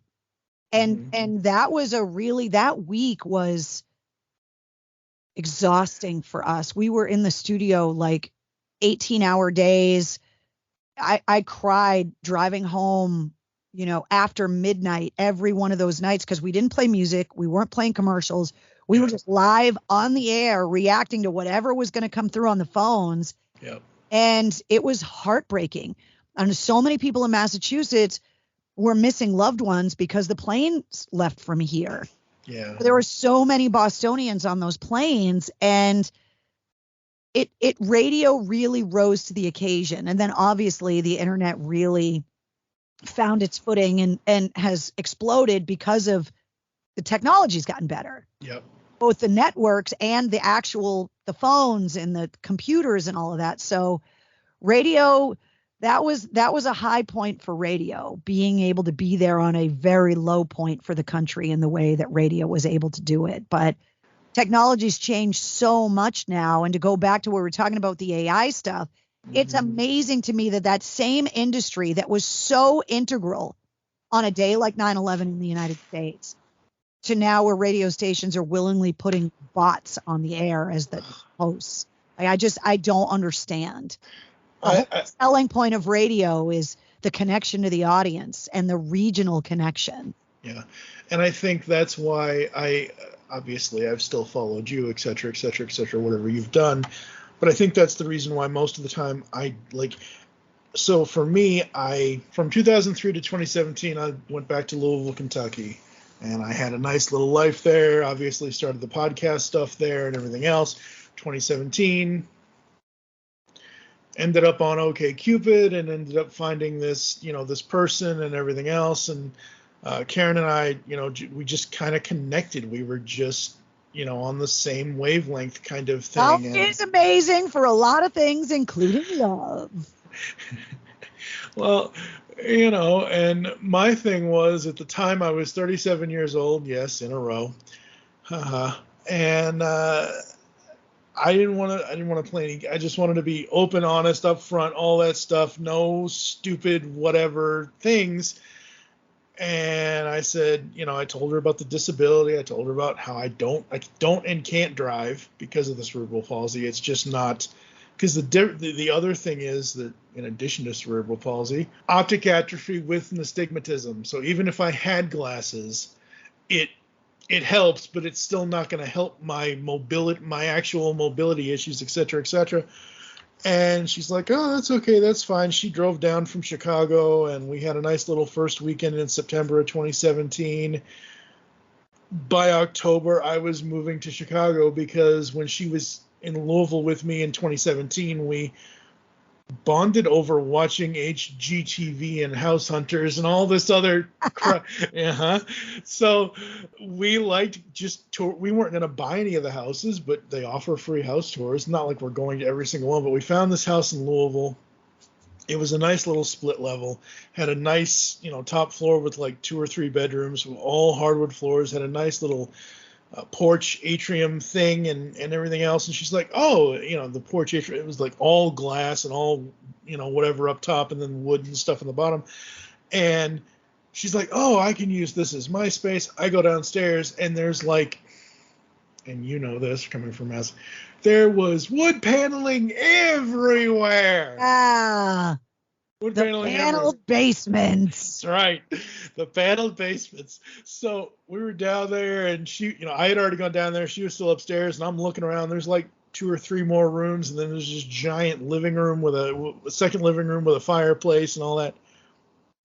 We go to turn to walk upstairs, and keep in mind, when I say we met on OkCupid, we talked like, I don't know, the next day after we exchanged online messages, and we had been talking like, if we weren't, the only time we weren't talking is if we were asleep, or if she was at work, or if I was recording a show, et cetera, et cetera, et cetera, from August 6th of 2017 to September 9th of 2017 when she came for that first visit. We go to this house. We're standing in this basement. We're about to turn to go back upstairs to leave. And all of a sudden, I kid you not, it felt like a literal bolt of lightning hit me, and I saw the next 50 years of my life. That's how it happens. And I'm like, okay, I know it's probably not going to be this house, but I have seen the next 50 years of our lives. And I'm like, do you want to be with anybody else? Because I don't. I love everything that you do. I love all the stuff. I love all the connections we've made together. I love all the things we have in common. I love all the things we don't have in common. Because the thing about couples and marriage and dating, and like, you don't want to date yourself. You don't want to, you want somebody who's compatible. Stay away from those people. Yeah, exactly.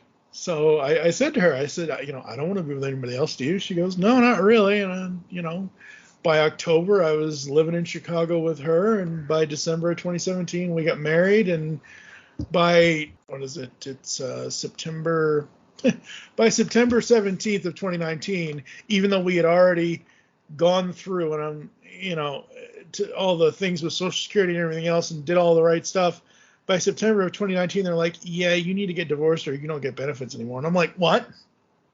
That's crazy. That happened in 2019, right before everything else that happened. Yep. We got vaccinated and everything else and all that and everything else. We did what we were supposed to do. And she had a slight, not always, but a slight little alcohol problem. It wasn't like it was bad, because obviously having a problem with alcohol is bad, but it wasn't, and unfortunately in 2021, her kidneys and liver gave out and she passed away. Oh, no. I'm so sorry. Thank you so much. And I'm sorry to be telling you all of this story on this episode that's supposed to be all about you. Yeah. But so I'm like, after, being in that, like I said, back in 2017, being like, okay, well, that 50 years didn't work out. What's the next 50 years? Because you can make all the plans you want, but you're going to have to adjust to whatever hurdle is going to get put in front of you. Yeah. It just happens. Life happens like that. Yeah.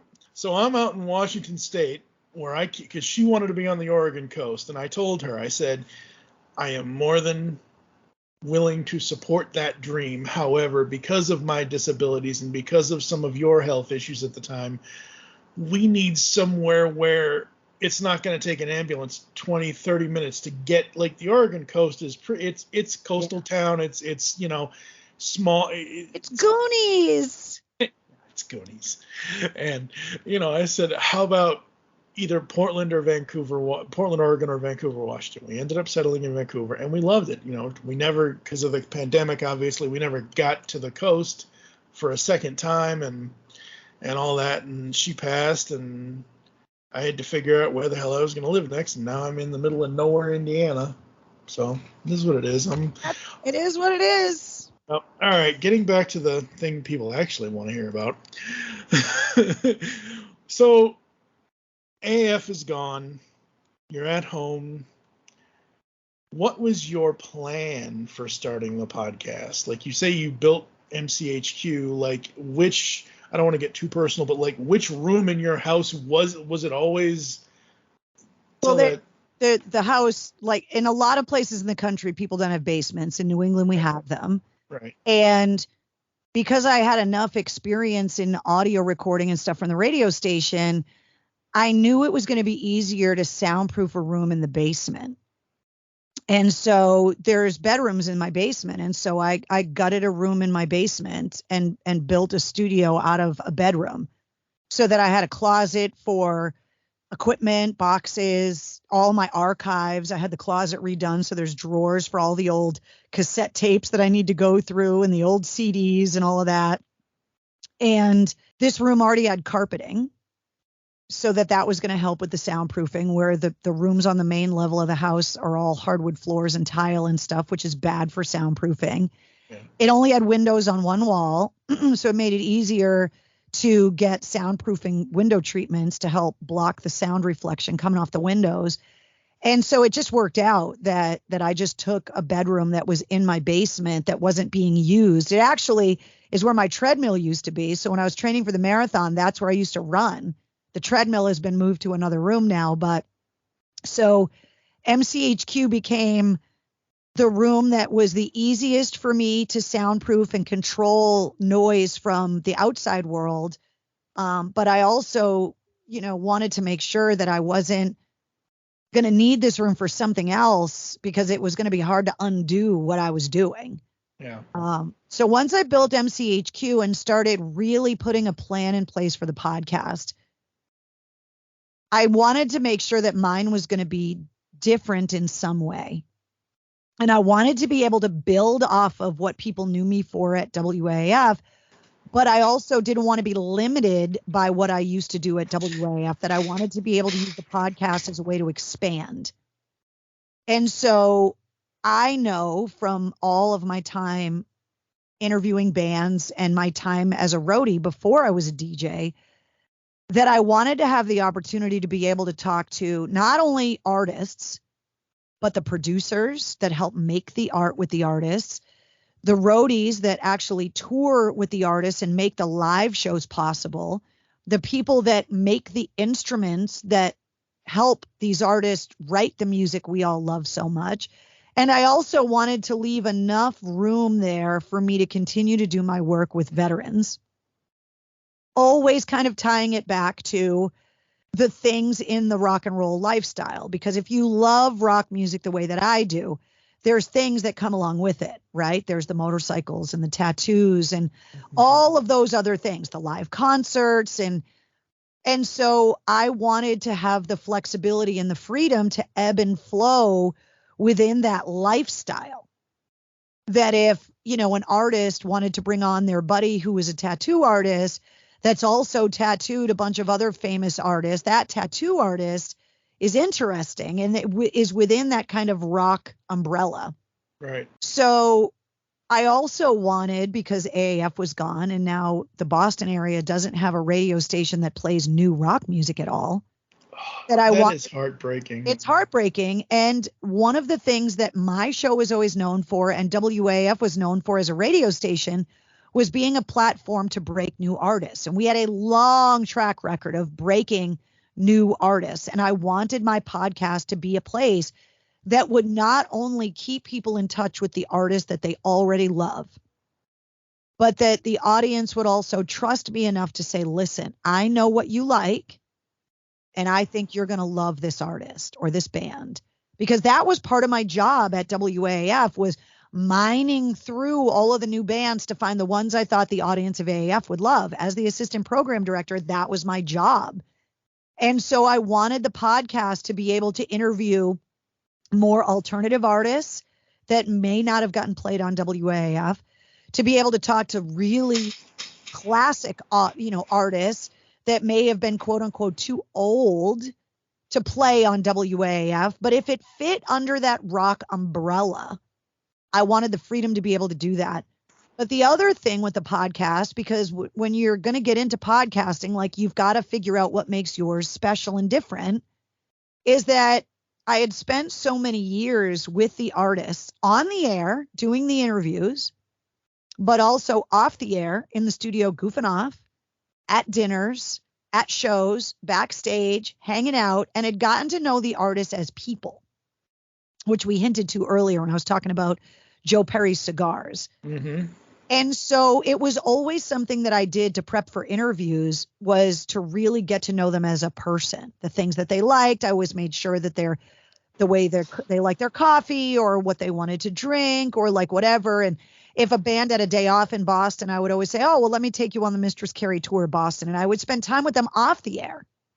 And so I wanted to give the audience of the Mistress Carrie podcast the opportunity to be able to get to know the artists in a way that I was able to get to know them. Yeah.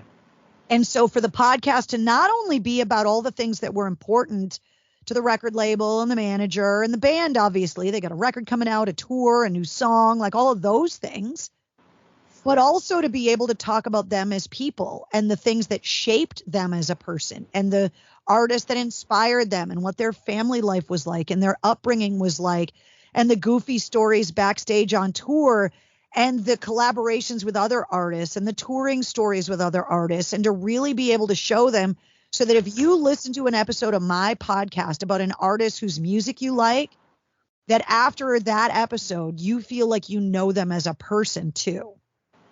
Mm-hmm. And so that was really the focus of how I could make my podcast different. Yeah. 10 years ago, when I've always been a cartoon watcher. I've never really been a comic book reader. I love reading like actual books and things like that, but I was never full into comics. And 10 years ago, I got into, my buddy sent me a comic with the Joker on the cover. And I'm like, oh, okay, I'll check this out.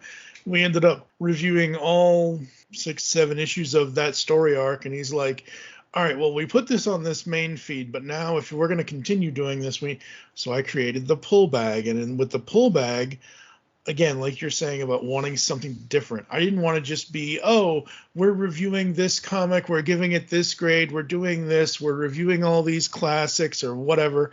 So I created, at the time it was 25 questions, it's now 30 questions, what is called the Origin series. And it's a series of, just like this, it's a series of questions that I ask any guest that is in comics and whatever, like whoever, it doesn't, just readers, not necessarily in, artists or writers or anything, but just anybody. And that, when the pandemic hit, I'm like, okay, I've been reviewing cartoons and comics and movies and all this stuff for 10 years at the time or whatever it is. And I'm like, I need something different. So I expanded that into cartoons, toy collecting, this one with podcasting, and we've got a few others. And I just love doing this because at this point, we're almost 2 hours into this and we haven't even gotten so deep into the podcasting questions, but it's one of those things where it's like, I get to spend this time with anyone. I don't care who the person is. If you have a story to tell and you want to answer these questions, come on the show. And I just love doing it. And I don't love doing it more than I liked doing I still do the cartoon reviews, the comic, I still do all that stuff. But doing the interview thing, and I'm, like we were saying earlier about Boston, about, laser focused. When we like something, we like something. When we don't like something, don't even try. Yep. We've made up our minds already. That's right. There's no second chances. So that's kind of how I have been. Do you prefer audio or video podcasting as a fan and as a producer? I like them differently because it's how I use them. Mm-hmm. If I'm sitting at a computer or whatever, and I'm interested enough in the interview or the subject matter, being able to see the people is great. Like, I love doing in-person interviews even for the radio, just having that person that you can see, because it especially through COVID, like, people were, at least on Zoom, you felt like you were somewhat personally connected. Mm-hmm. But podcasting and radio's strength is that you can use it while you're doing something else. And so if I'm out walking the dog, or if I'm mowing the lawn, or if I'm driving, the video component's unnecessary. Yeah. Illegal and dangerous. Yes. But it's not necessary. So I like that it's available if I want to watch it. Yeah. But if I just want to listen to the audio, I'm totally fine with that too. Yeah, absolutely. So people ask me all the time about the podcast and whether or not it's ever going to become a video podcast as well. And I'm open to the idea, but it's a completely different thing. Yeah. Video is completely different, and the skill set is different. Yeah. Then all of a sudden, I designed MCHQ so that it could be wired for cameras. Mm-hmm. But I feel like so much of what I do, the interviews that I do are while bands are on tour, or I'm going to interview them at a show, setting up the cameras, worried about the lighting, like all of that stuff. One of the things that makes audio so great is that it's lean and mean. You could do it anywhere. Yep. And so I'm still a huge fan of audio podcasting, especially because people use it when they're driving, exercising. Anytime. If they're working heavy machinery, they can't be watching a video, but they can listen. Exactly, yeah. I love that part of it. Yeah, absolutely. And the thing is, like you said, you have the Mistress Carrie podcast, you have Cocktails in the War Room. They are two completely different, they're not separate, they're completely different things, because Cocktails in the War Room is you sitting down every Tuesday night and actually, that's the interaction with the audience, whereas the podcast is you having an interaction with the guest. Like, the audience on the video show, you have a video show. The podcast doesn't need to be video because, so. And I bring guests on in the War Room sometimes, both in person and like via Skype. Yeah. So that especially during COVID, now, I think I'm going to start using, I've had a lot of success with some live events with Cocktails in the War Room, doing stuff with like veterans organizations and stuff. Mm-hmm. And trying to, the War Room audience calls themselves the War Room family.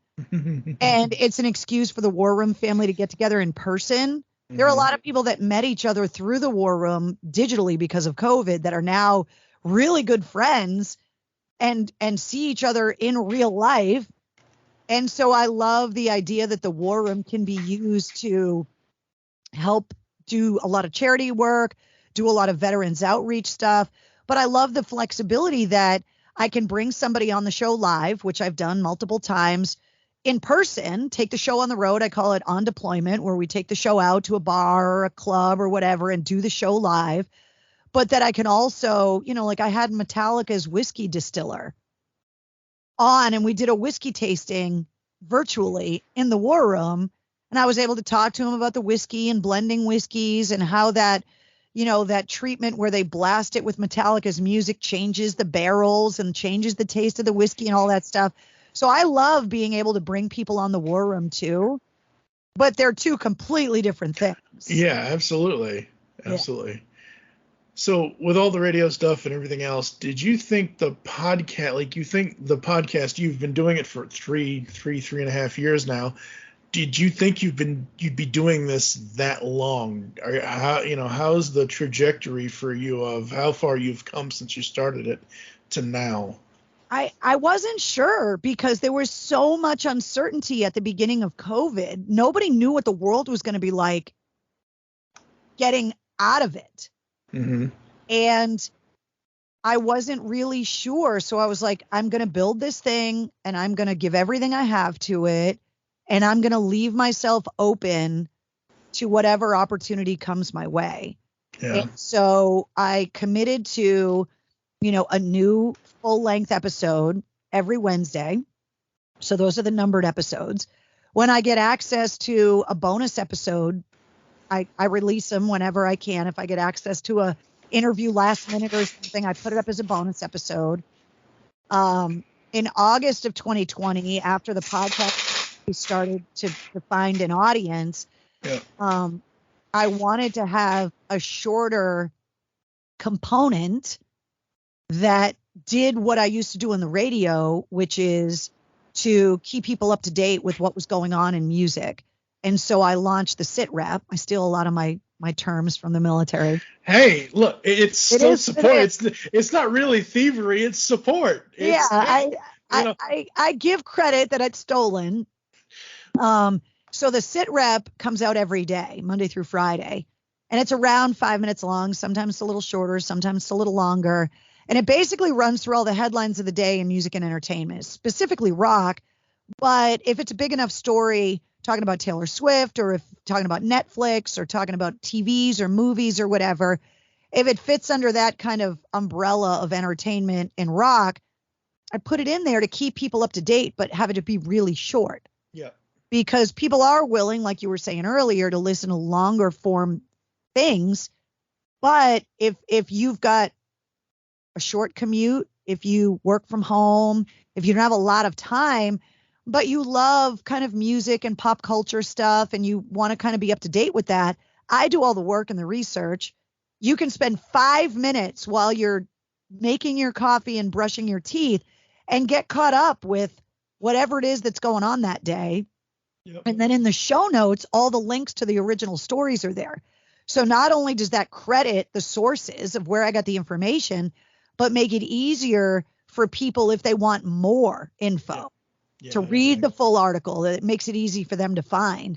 And what I've found out is a lot of radio people listen to the sit rep because I do a lot of their show prep for them. Yeah. Even Mike Shue that I work with, who I worked with at AAF, he and I work at the same station in Worcester, the Pike. And he's like, I listen to the sit rep on my way to work. He has a 5-minute commute. He listens to the sit rep because he knows that I put it together late at night the night before. So it's about as up to date as it can be. Yeah. He's like, you make my show prep really easy. And so the podcast has a lot of different moving parts. And rather than have the sit rep be its own podcast, I just put it all under the same thing. So if you subscribe to the Mistress Carrie podcast, you get the full length episodes and whatever bonus episodes come. If I do an interview on Cocktails in the War Room, I'll pull the audio out and put that up as an audio feature called an after action report, another stolen term, on the podcast for people that didn't watch the War Room but would be interested in the guest. And then there's the sit rep. So there's a lot of content getting generated on my podcast feed. Yeah.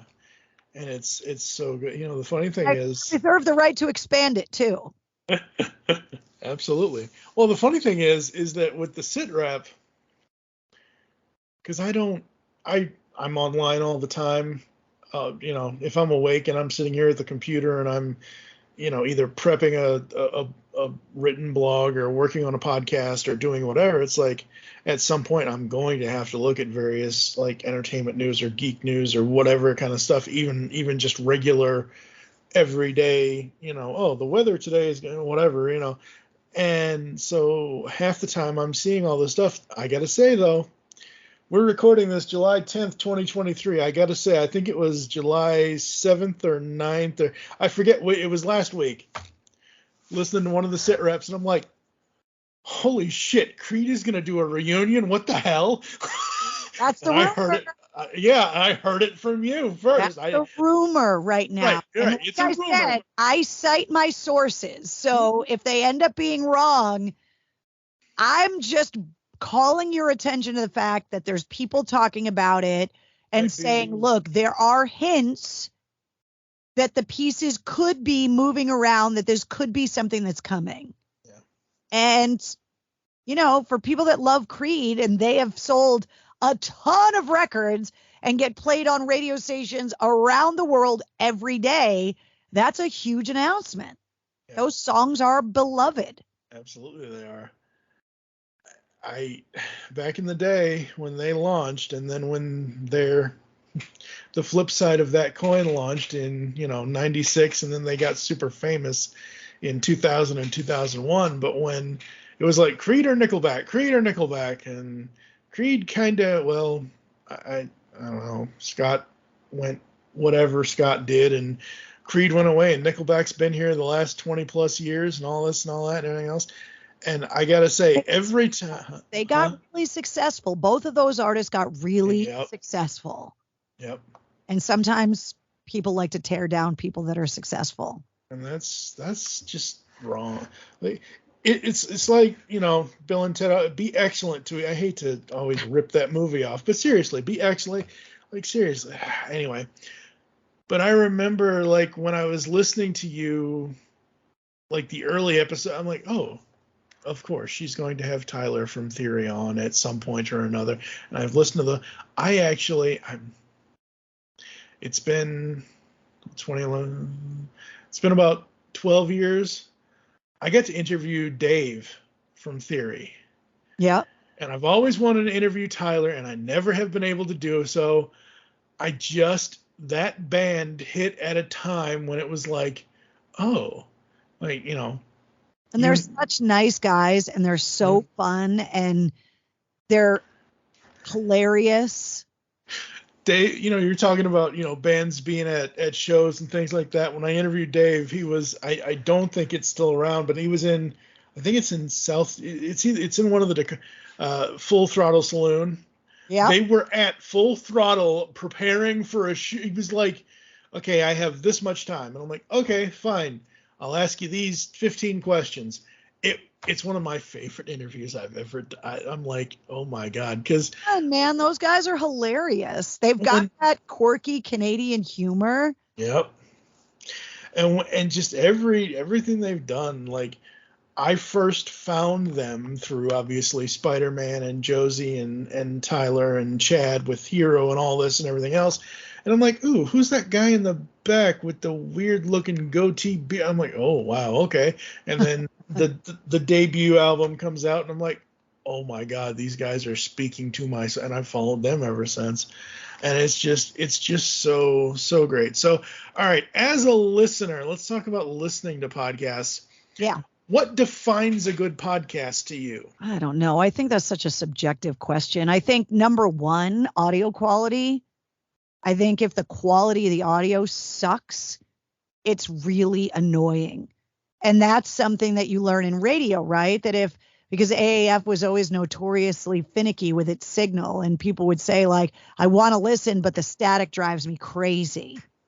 And so I think that audio quality is a huge thing.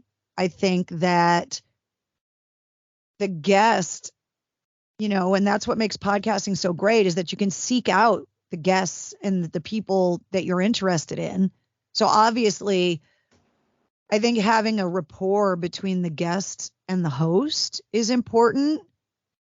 And I think that anybody that agrees to be interviewed for any reason, you know, the concept of like, we'll submit your questions and then we'll agree about what we're going to talk about. Like that takes all of like the spontaneity. I understand there being people that, you know, I understand the concept of, say, you know, a guy like Wolfgang Van Halen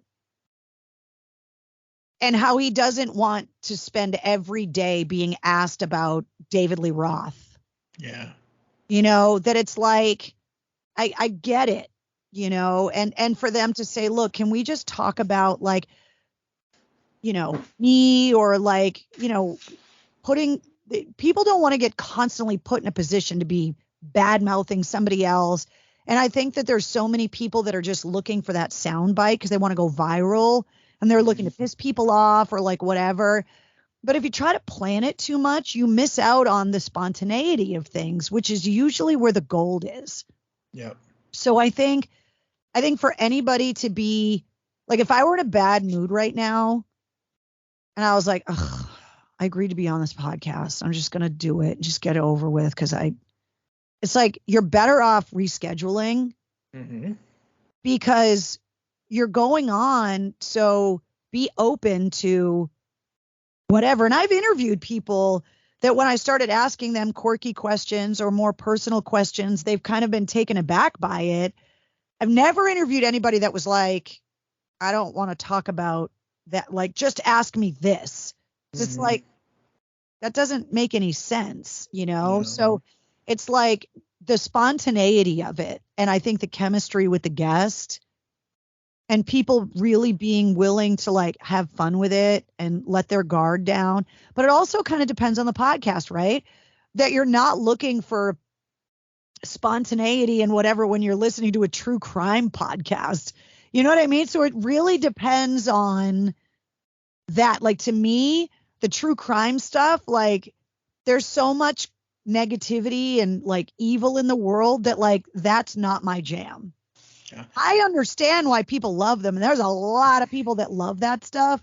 Yeah. It's just not my thing. Although I do love the people that are trying to solve unsolved mysteries and crimes, trying to locate missing people, like that kind of stuff I love. Yeah. But kind of glorifying the murderers and kind of that. I don't understand that at all. And it's not what I look for as a listener, but everybody has their own. What I do, there are people that are like, oh, her voice is annoying. I can't handle it. And those people do say that. I see the comments on, you know, YouTube and on social media and stuff. And I'm like, listen, just don't listen then. Well, those people are wrong. I appreciate that. But I also understand that not everybody's going to love what you do. And I'm fine with that, because people that do love what I do, I love them and appreciate them. And that's all that matters. Yeah, absolutely. Yeah. The whole true crime thing,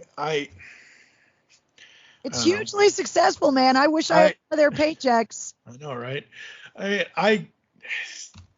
It was when I was a kid in the late 80s, A Current Affair and Unsolved Mysteries and like forensic, like I said before, forensic files, all this stuff.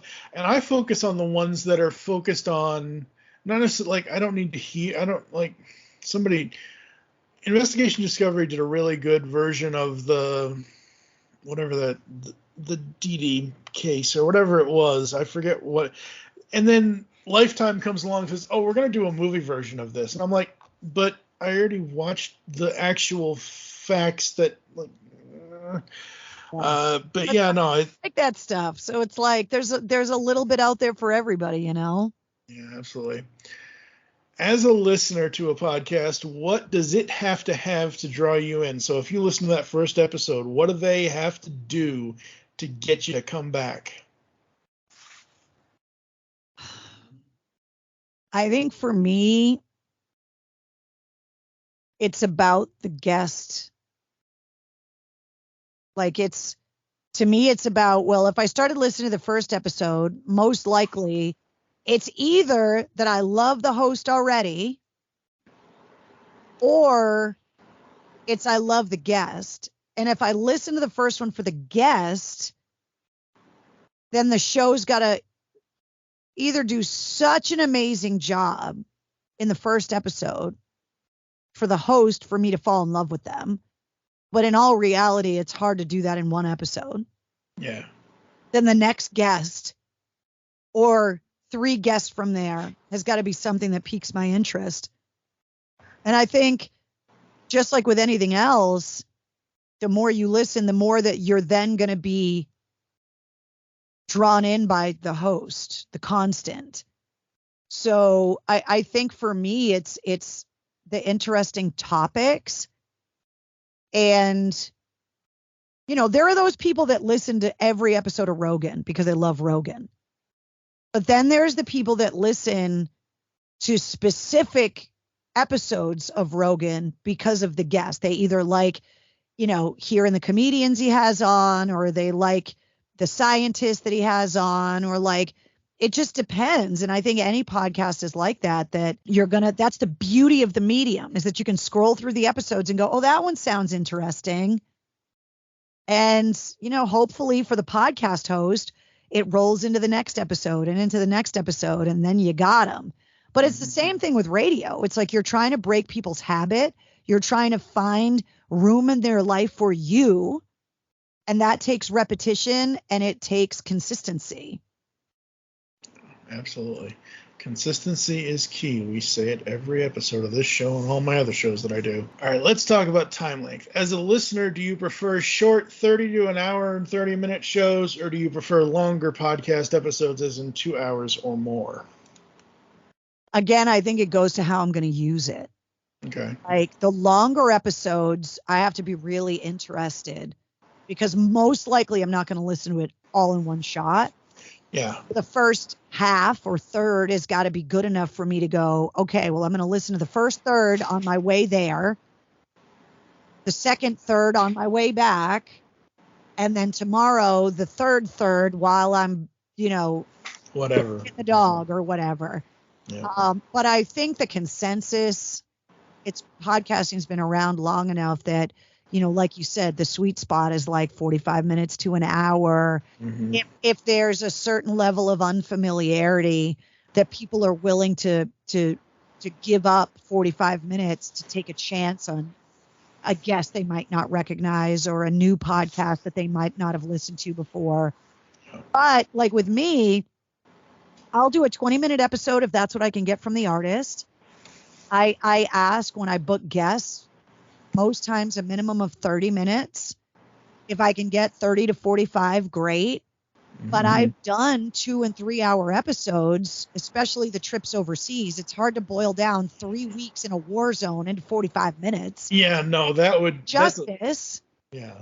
And rather than break them up into separate episodes, which I thought about doing, I opted to put them all in one cohesive unit for organizational purposes, so that I can refer to them under that episode number and refer to it by the release date and the episode number to make it easier for people to find. Yep. And then they can listen to it at their leisure. But I've had episodes where I was talking to people and I didn't realize we were talking for 2 hours. And then I've gotten feedback from the listeners that have said, I couldn't believe 2 hours went by. Then there are other episodes that I record and they're 45 minutes and I'm like, oof, that felt long, because the person with you, they're having a bad day, or they just weren't giving a lot of answers or whatever. And then, you know, then you have to, I really try not to edit content out of my podcast. So it's like recognizing like, okay, this is going to need to be tightened up a little bit or whatever. But, you know, I think if, you know, that's the beauty of it, is that, you know, especially if you follow multiple podcasts, that if you've got 15 minutes, you're probably following a podcast that's got a 15-minute episode for the amount of time you're willing to give it. And if you're going to be on a long drive, or you're going to be on the treadmill, or whatever it is you're doing, you can go, oh, I've wanted to listen to this one, and now I finally got the time to dedicate to it. Yeah. But I'm open to it depending on what I'm doing. The problem for me is that I'm sitting in a studio so much working on my own stuff that I don't have the time to listen to as many of the podcasts as I would like to. Yeah, absolutely. And I also do love those companion podcasts for shows that I love.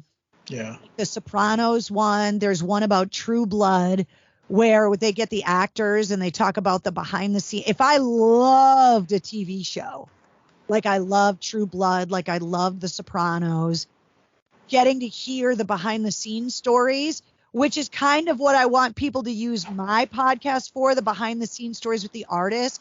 I love having that curtain pulled back and hearing, oh, in this scene, remember it was so cold and it was this and it was that and then it went wrong. And I love those companion podcasts too. Yeah, absolutely. I didn't start at the beginning of podcasting, but I mean, 2008 is pretty much close enough to the beginning as I can get. And we always called them review shows. Like if we're going to go through and we're going to watch 98 episodes of whatever it is, we're reviewing that content. And now people these days are like, they're rewatch shows. And like you were saying with the companion podcast, it's like, because I've watched the show, not because I'm doing my own review series of the show, but like Pod Meets World is Danielle Fishel, Ryder Strong, and Will Friedle from Boy Meets World, rewatching what they did as actors 30 years ago. Like you're saying, I love listening to that stuff because it's like you said, I remember this, I remember that, all that stuff. Yeah, if you really loved a television show, those podcasts are great for that. Yeah. If you were a diehard fan of whatever. Absolutely. As a listener, how many hosts are too many on one episode? I think that goes back to the radio rule too, that there, when you've got a radio show, like a morning show, and you've got 6 different people, it's really hard. And for me, as somebody that interviews people, sometimes it's really hard for me to follow and can be annoying when you've got 6 different people trying to interview somebody. Because unless you've really put a plan together, it's really hard to keep 6 different people from talking over each other. And then interviews, like, I really hate it when the guest is answering a question and the other person, the co-host, derails and takes the person on a tangent and they never get back to finishing answering the question that the first person answered. So I think a couple people is good. Yeah. I've never had a co-host. I had a producer for like a few months in the early days of my radio career. So I'm used to doing everything myself. Yeah. So the concept of working with a co-host is hard. There are people like Mike Shue that I worked with at AAF and that I work with at the Pike now, that he and I work great together. But the concept of having someone else drive the interview, because I'm so used to driving, is really hard, and you've got to get really good at it. I think the best shows are like 2 people, maybe 3, the max. I think anything more than 3 is just a disaster unless you juggle. Unless you juggle, and those podcasts can do something that I can't. Those podcasts can exist without a guest. Yeah. That the host can sit around and talk about something together. I have to have a guest on my show because I don't have a co-host. Yeah. So there's pros and cons to it, but I think it's really hard to keep track of more than 3 voices. Yeah, it is. Especially if they're all the same gender. Because then you're like, there's 4 guys and they're all talking and I can't tell if one of them is a woman and then there's 2 guy voices. It's a little bit easier sonically to tell who's who. The only way you can tell who's who is if somebody starts talking like this, that's not the other guy that was originally talking, and then hi and have it. Yeah, you have, if you have it's hard. Yeah, it's very hard. When we do the top 100 countdowns, usually because I'm so used to doing the intros and outros, my buddy Kevin, who does all the math for us to get, because we get multiple websites and multiple people to submit lists, and he then does some sort of weird math thing and makes it our master list. Basically, I'll run through the intro like I did to this, and then I'll hand it over to him and say, okay, take it away. What number, number 100, number 100. So it's like, and then we have, so that's him and I, but in order to have a kind of like balance, it's so weird that I say it like this, a balancing act of opinions. We usually have anywhere from 3 to 5 people on those, but I'm juggling all of the time. He's juggling all of the time. But we only do those, like we did the first one in 2011. We do them like every 2 years or so, kind of thing, because they're big projects to produce. So yeah, absolutely. Yeah, it's hard for me, and the things that attract me to shows is like getting to know someone that I admire in some way. And so, I find it with myself, while I know that there's people listening to the podcast because they're a fan of mine, I know most of the reason why people are listening to that episode is that they're a fan of the guest. And so I feel like I've failed, and it's happened on an episode where when I'm looking at the editing and I look how much time I spent talking and how much they spent talking, if I talk more than the guest, that to me is a failure on my part. Unless it was because they weren't a great guest and I had to like draw and like really tug at getting answers out of them. People that answer in, 2 or 3 word answers, it's like, that's hard. But for the most part, it's my job to steer, but it's their job to give me the direction. Like it's their job to kind of talk as little or as much about the topic and then for me to focus on them. Yeah, absolutely. That's why I like doing it myself. Yeah, absolutely. I've worked alone for so long. It's what I'm used to and how I'm comfortable. There are people that co-host podcasts. They're like, I can't imagine having to do this by myself. And I'm like, I can't imagine having to do it with somebody else. Well, I mean, okay, so we interview people, you interview people, but technically I see even though they are the guest, that's still like when you do your sit reps, that's you in the room by yourself, whatever. That's your radio because you've been doing that for so long. That's fine. What I always had a problem with doing, like if I'm reviewing a show, I can't sit here. If I'm just going to sit here and read what I wrote about the show and not sound like, again, like I said with the guy before Robin Williams and all that. So I like bounces, like we're bouncing off of each other. I'm asking you, all that. I'm not saying like you are my guest, but like it's almost like we're co-hosting. Your show. Well, right? No, I know, but I'm saying like it's that individuality of somebody doing something by themselves that I'm just like, oh my god, I could not do that. Yeah, because I can't concentrate on it. I'm just so used to the idea of being in that room by myself. Mm-hmm. It's fine. Yeah. Because to me, the other person is the audience. So the beauty of radio is you're talking to, and the way they always explained it to me when I got into it was just imagine one person in the audience that's listening, and just talk to that person. And then every person in the audience will feel like you're talking just to them. Yeah. That was a really hard concept for me to get used to. So he's in my studio. He's up there on the shelf. I bought, and people have heard me talk about this, I bought a Mr. Potato Head really early on in the early days of my radio career. And every night when I went in to start my show, I would put Mr. Potato Head on the board in front of me. And I got into the habit of talking to the audience that I couldn't see by just talking to Mr. Potato Head as if it were a person. Yeah. And I just talked to Mr. Potato Head. The hard thing is, like having a conversation with a Mr. Potato Head, the audience doesn't reply back in real time.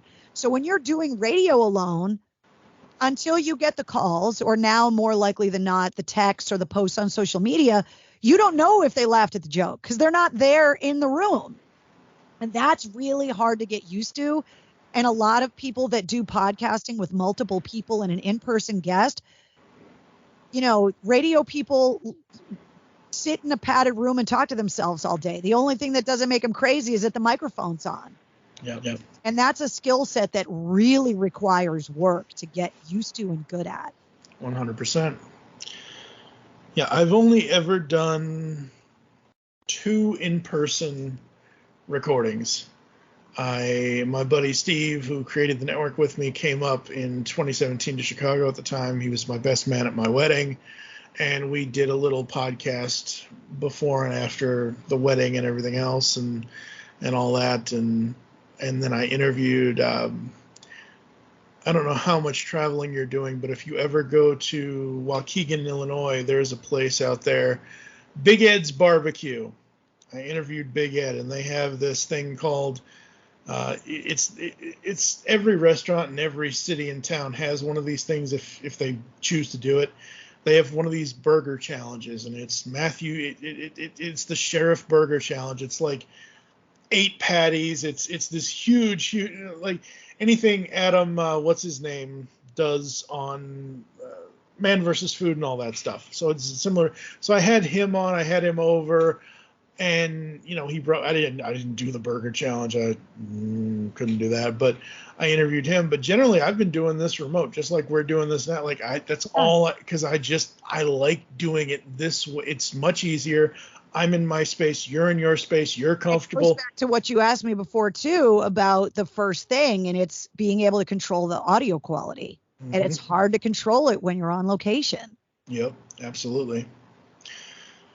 What podcasts are you currently listening to, if you are listening to any of them?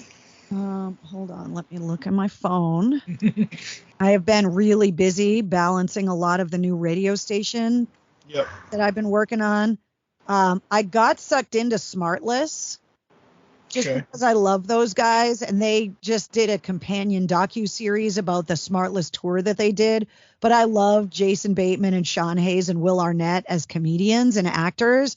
So the fact that the 3 of them are on together is kind of hilarious. That companion podcast, Truest Blood, I started listening to because it's all the behind-the-scenes stories about True Blood, which I love.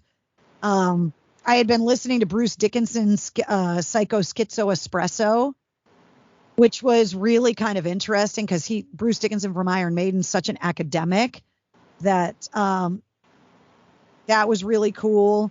I've listened to Conan, I've listened to Rogan, Jocko. God, there's so many of them that I don't actively listen to all of them all the time, but I do follow. And then there's, some friends of mine have podcasts, like Mike Shue's been on podcasts that I listen to and Break the Ice. Yeah. And then there's some like bands like Flea from the Red Hot Chili Peppers has a really interesting one called This Little Light. The Offspring just launched one called Time to Relax with the Offspring. Johnny Christ from Avenged Sevenfold has a video podcast called Drinks with Johnny. That's kind of like Cocktails in the War Room, except he does it with guests at his bar, whereas me, I'm talking to the audience more. Yeah. So that one's pretty good. I like it when the bands even do like short series when they've got a record coming out and they do a short episode for each song, like that kind of stuff I like. But yeah, like right now, those are the ones that I kind of dabble in a little bit, but I haven't been listening to as many as I have saved in my phone. But I know. Yeah. It's like your podcast list on Spotify has like 50 plus episodes that I've been meaning to listen to, but for me, I usually, most of the time, if I find a new podcast that I haven't listened to before, I always try to find that first episode. So, because usually in the first episode, as you said earlier, and as we've been talking about, that first episode, the host and the people that are on the show, that's where you get to know them first, and you follow them through their show. So I've got one podcast that I need to do that with currently. I loved it when Blackstone Cherry and Monster Truck got together during the pandemic and did Cherry Chats. Because Blackstone Cherry, Nickelback used to be my number one. It was Nickelback, then Creed. I love Creed, don't get me wrong, but I've been following NB for pretty much their whole career. I find somehow, some way, I don't know how it was, I ended up finding White Trash Millionaire on YouTube, and I'm like, who are these guys? And I looked into it, and I'm like, oh, okay. And then I think I heard them on some interview somewhere, I forget, back in 2011. And I've been following them ever since. I love those guys. Yeah. They're so cool. I would love to interview. It's out there. Oh, yeah. Music forever with me. Mm-hmm. Absolutely. All right. And then, by the way, just in case you love music podcasts, like the Mistress Carrie podcast is part of the Pantheon Podcast Network. Mm-hmm. And all of the podcasts that are in the network are music related in one way, shape, or form. Yep. So I go through and I'm always kind of thumbing through all the podcasts in the network because there's a lot of great ones in there too. So I was wondering when Pantheon was going to come up, because my buddy Jesse Jackson, he's had his Bruce Springsteen podcast for like, I don't know, 10, 15 years. He started it in 2015, so whenever long ago that was, 8 years, 7 years, whatever it is. He started a podcast called Set Lusting Bruce because he was a big Bruce Springsteen fan, and he has people on just like I have people on, and they talk about music and they talk about Bruce Springsteen and they talk about music, listening to me. And then so he is now on. He brought Pantheon came to him more, so he's on there. But he also started a John Hyatt podcast where he and his friend Sylvan Groth, they are reviewing every John Hyatt song from A to Z. So both of those are on Pantheon as well.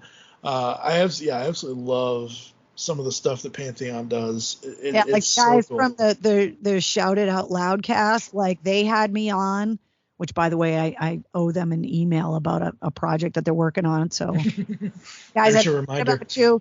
And then I've been on Film Crickets, which is guys talking about bad movies, and they've had me on the show a few times, which has been fun. So there's definitely like some really cool concepts that are out there. Yeah. And right now, podcasting had such a huge surge during the pandemic, because everybody and their grandmother thought, oh, I'm going to start one while they were at home and laid off. And then a lot of podcasts have dropped off because people just can't keep up. They don't realize how much work it is to feed it. So I think now we're seeing a time in podcasting where like the cream has had to rise to the top, because there were so many podcasts that came out that it's like the best of the best ones are going to be the ones that survive, just like in anything else. Yeah. But there's a lot of ones out there. Yeah, when you start a show, you have to have a plan. You can't 100%. just throw things at the mic to see what sticks. And please don't throw things at me. You got to know how to feed it. Yep. You got to be able to feed it, and your concept has to be broad enough that you're going to be able to generate the content required to keep the audience. Which is why for me, there were no tours when I started mine because of the pandemic, but I was fortunate enough to be coming out of this very long, successful radio career where I knew that I could start the podcast and be able to feed it with interviews. And I've done, I think this week will be 162 numbered episodes, and I've never missed a week. And that's on top of all the bonus episodes, the after action reports, and obviously the hundreds of sit reps that I've released in the last 3 years as well. There are times when I'm traveling that I can't do the sit rep because it's hard to do it on the fly. But the weekly episodes, the long form interview episodes, I always find a way to get those up there because, like you said earlier, the consistency is so key. Mm-hmm. Yeah, Des Rocks was 161, which was a week ago. So this is most likely going up on Tuesday or Wednesday, the 11th or the 12th or whenever the hell that is. Can we get a preview of who's going to be on 162? Yes, I will tell you who's going to be on 162. Nita Strauss is coming on again to talk about working with Demi Lovato and then going back to Alice Cooper about all the collaborations on her new album, The Call of the Void, that just came out this past Friday. So she's got everybody from David Draymond from Disturbed, Chris Motionless from Motionless in White, Lizzie Hale, Dorothy. She's got some amazing Alice Cooper sings one of the songs on a record. What bums me out is that I recorded the episode a couple days before the record came out, and she got engaged at the album release party a couple days after I recorded the episode. So I couldn't congratulate her on the episode that she got engaged. So I had to edit something in. Congratulate her into the intro. Yep. Because obviously she didn't know she was going to be getting proposed to. So congratulations, Nita. But she's amazing. So she's been on the podcast before. She's coming back on the podcast. So episode 162 is Nita Strauss, and she's a badass. That's so cool and so awesome. Yeah, that's the magic of editing, is if you record something and then something else happens, as long as you haven't edited that episode, you can throw in some sort of, hey, so just before this episode starts, I want to be able to thank, or I want to be able to you can always throw something in. It happened to me. The worst case of that was I was literally interviewing Kevin Martin from Candlebox, who I've known for decades. And we talked for like over an hour. This was at the height of the pandemic. And as soon as we said goodbye, I swiveled in my chair and opened up my computer and saw the news that Eddie Van Halen had just been announced that he died. And I knew that this Kevin Martin episode wasn't going to come out for like another week, and that it would just be ridiculous that I didn't address that. Yeah. So I called Kevin back and said, and he had just seen the news. And I was like, I tried to figure out how to address it. Mm-hmm. And the way that I came up with was just being honest about it. And so I said at the beginning, Kevin and I had this conversation, and then we said goodbye. And then we saw the news about Eddie Van Halen, and I called him right back. And that's how I put and the segment after, because it's exactly what happened. I didn't want to try and fake it. It was just disingenuous to do it that way. Yep. But Kevin, then he and I talked for another 20 minutes about Eddie Van Halen, about his experiences with Eddie Van Halen as a person, about the influence of his music and his guitar playing.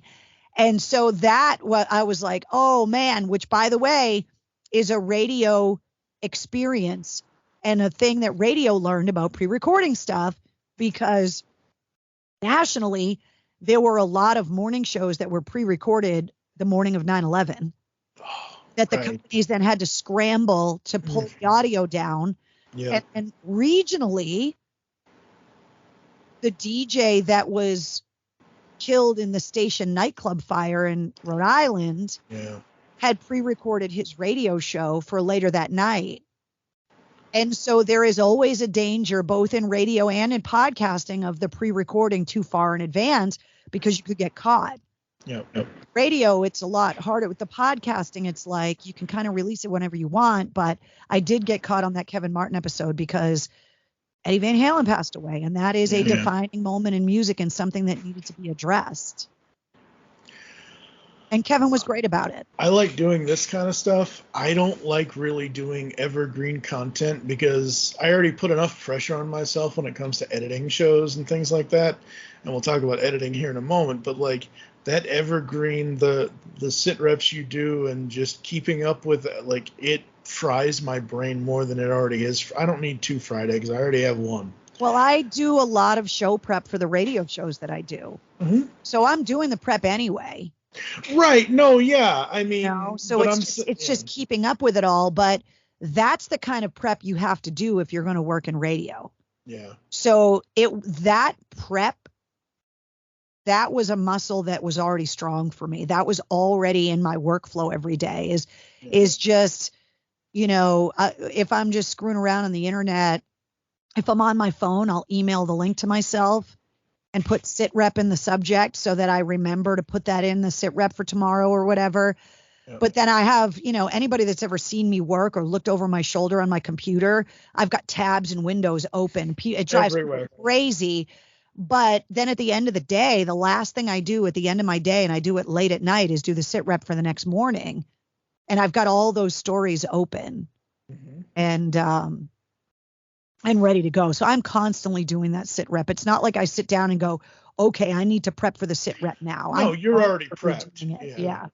Yeah, you're already prepped. You gotta, And again, but it's that evergreen, like you were talking about, like an interview like this, or an interview with whomever you're like if it needs to be delayed, or if something happens, or like you said, if you're traveling, that's fine to be able to delay an episode with a subject or with a, whatever kind of review thing. But those evergreen, like, this is the daily dose of Mistress Carrie kind of things, sit rep, all that, like, you can't just, like, oh, something happened and I have to delay this until you can't do that with that. It's hard to do. I have been asked by artists when they agree to come on the podcast, hey, can you delay this a week, or can you release it this week to sync up with the release of the record, or, something like that, or we can talk about this tour announcement when we record, but it's not getting announced till next week. So can you release it the week of and I'm willing to do that stuff. Yeah, no, absolutely. Yeah. But like, I used to do a show with a completely different network that I don't do anything with anymore, but it was like, find us your 3 favorite news stories or 3 favorite news stories you want to talk about. Yeah. And it was basically a weekly evergreen, whatever was going on that week, whatever. It's just, I like the more interviewee style, the more, talking about a movie or whatever than the, if I want news, I'll just read an article on the internet. Yeah. I get my news. Obviously, I listen to the sit rep and everything else, but in general, if I'm just needing to get a dose of news, I'll go to a website more than I will. Well, that goes back to how you're going to use it. Like, there's a lot of people that listen to me that don't sit in front of a computer all day. Yeah, true. Driving, that are tradespeople, that are, building things, fixing things, first responders. There are a lot, even though more and more people have more and more access to computers, there are a lot of people that don't spend all day in front of it, which is good for podcasters because those people are listening to podcasting. But I also have lived in a world for so long where I am just getting bombarded with information because that's my job, but that's not everybody's job. Yeah. So there are those people that kind of need someone to kind of curate for them, which is why the sit rep has been successful, because they're like, look, there's just too much.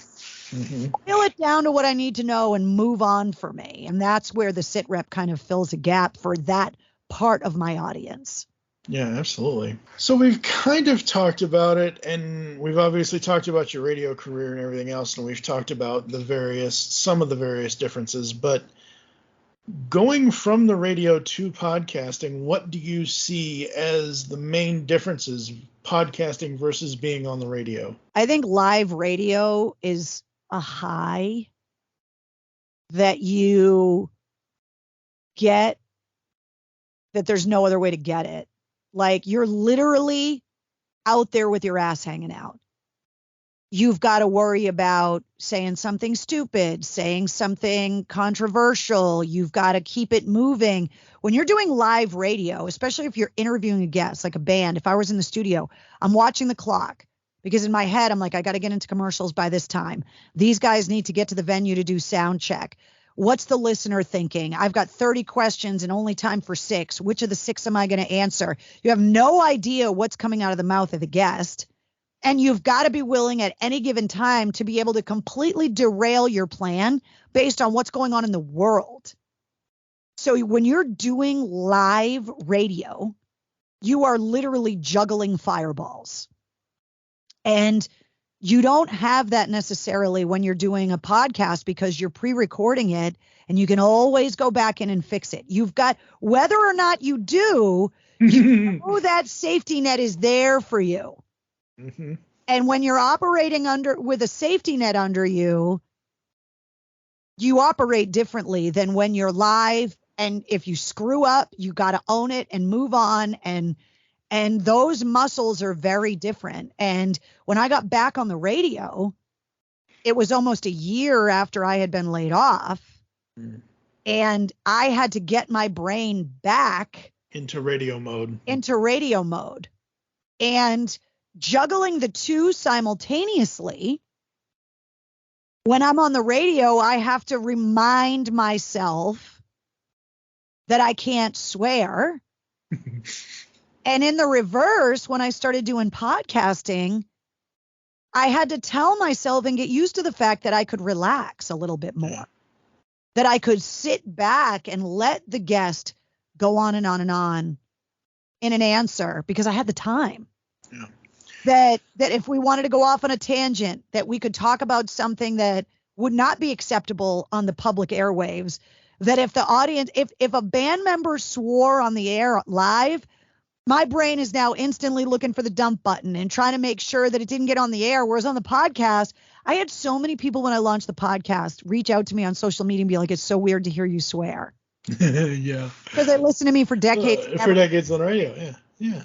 So I think it's just two completely different skill sets, but there is a lot of overlap too. Yeah. But it took a lot of getting used to get used to the idea of podcasting where I could relax a little more. Radio requires you to be a little bit more on the edge of your seat. Yeah. Very much so. All right, we're going to talk about one other thing, and then we get like two more questions, and then we'll kind of wrap up. So we mentioned earlier about editing podcasts. How much time do you put into the editing of your shows? As much as it takes. Okay. To me, it's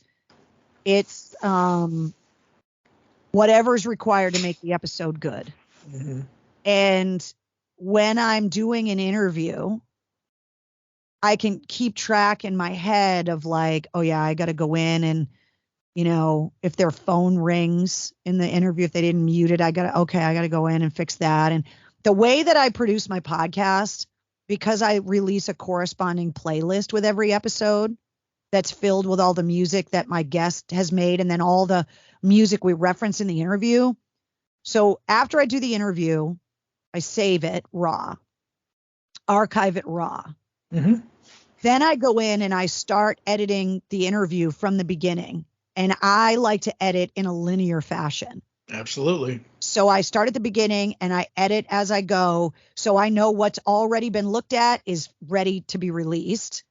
And as I'm listening to the episode, I'm generating the playlist based on the references and the music that we're talking about.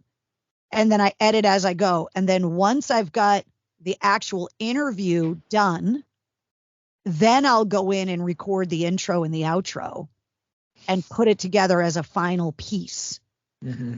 And so, you know, if it's a 2.5 hour interview, it's going to take me a minimum of 2.5 hours because I'm going to listen to the whole thing, because sometimes I catch something that the person said that could have whizzed by me as I was getting my next question ready or whatever. And I need to propagate that playlist too. So if it's a 2.5 hour interview, I'm a pretty quick audio editor. So the audio editing part of it goes really quick for me. It's just a matter of having to listen to it in real time. Yeah. I listen to every second. I don't like filler words at all. There's nothing like, I can sit here and talk to you about Transformers for 10 minutes. Not that I'm going to do that, but I can sit here and talk to you and talk like I'm talking and say everything that I'm saying without, and this is not directed at anybody. This is just in general. Usually when people get in front of a microphone, they're like, oh, well, I like this because of, and I'm like, yeah, cut. Well, that's different. Luckily Yeah, for me, the people that are usually on my show are used to doing interviews, so they don't do that as much. Yeah. Yeah, and again, it's not, I don't ever direct that at anybody, but I just want everybody to know, who's listening to the sound of my voice, if you say on my podcast and it's like, we're talking. Oh, yeah, no, you got to tighten that up because that's annoying for the audience. And it goes to the audio quality that we were talking about that's going to drive people away from the show. I catch myself doing it sometimes. If I get too relaxed, if I'm interviewing somebody I'm really good friends with, I notice little audio tics that I do, you know, and I'm like, well, this like that and like that and I'm like, oh, Carrie, like I'm my own. I just did it again. I'm my own worst critic. Yeah. Yeah. So am I. I put so much pressure on myself to make sure I put out the best thing that I possibly can put out. The two biggest things I always catch from myself and from others is either or like that tongue. Oh yeah. That noise. Oh, don't even realize they do it. Right. No one realizes they do the Don't tongue. realize it until you're editing it and you're like, Yep. that person just did it for the 700th time. But most times, podcast guests are not people that are used to being interviewed all the time. Right. Yeah. And what's also really funny, and I learned this doing radio, just because a rock star is comfortable on stage in front of 50,000 people doesn't mean they're comfortable in a one-on-one situation with a microphone in their face. A lot of artists have a really hard time being interviewed, which is why I always put so much effort into making them comfortable. Absolutely. Because it lets their guard down. Like yourself and anyone, we've interviewed a lot of people I've interviewed a lot of people in 15 years. I've been very, very lucky to be able to do so. Every time I go to request an interview through email or through whatever, I will say, whatever you need, I can cater. If you only, well, like we were saying earlier about the time thing, if you only have 45 minutes, fine. If you want, like, generally I will say to them as like an introduction, like, hey, normally the interviews are an hour or an hour and 15 minutes or whatever. However, I will and can cater to the time that you have available, and that's more than fine. Because, like you said, you want them to be as comfortable as they can be on your show, and you want back. You want them to come back. You want them to have a Absolutely. good experience the first time, and you want them to come back.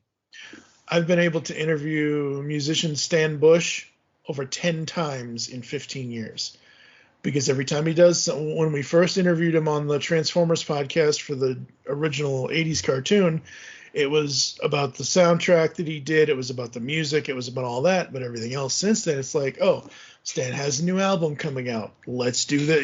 Hey, you want to talk about the new album? Tell us about this. Tell us.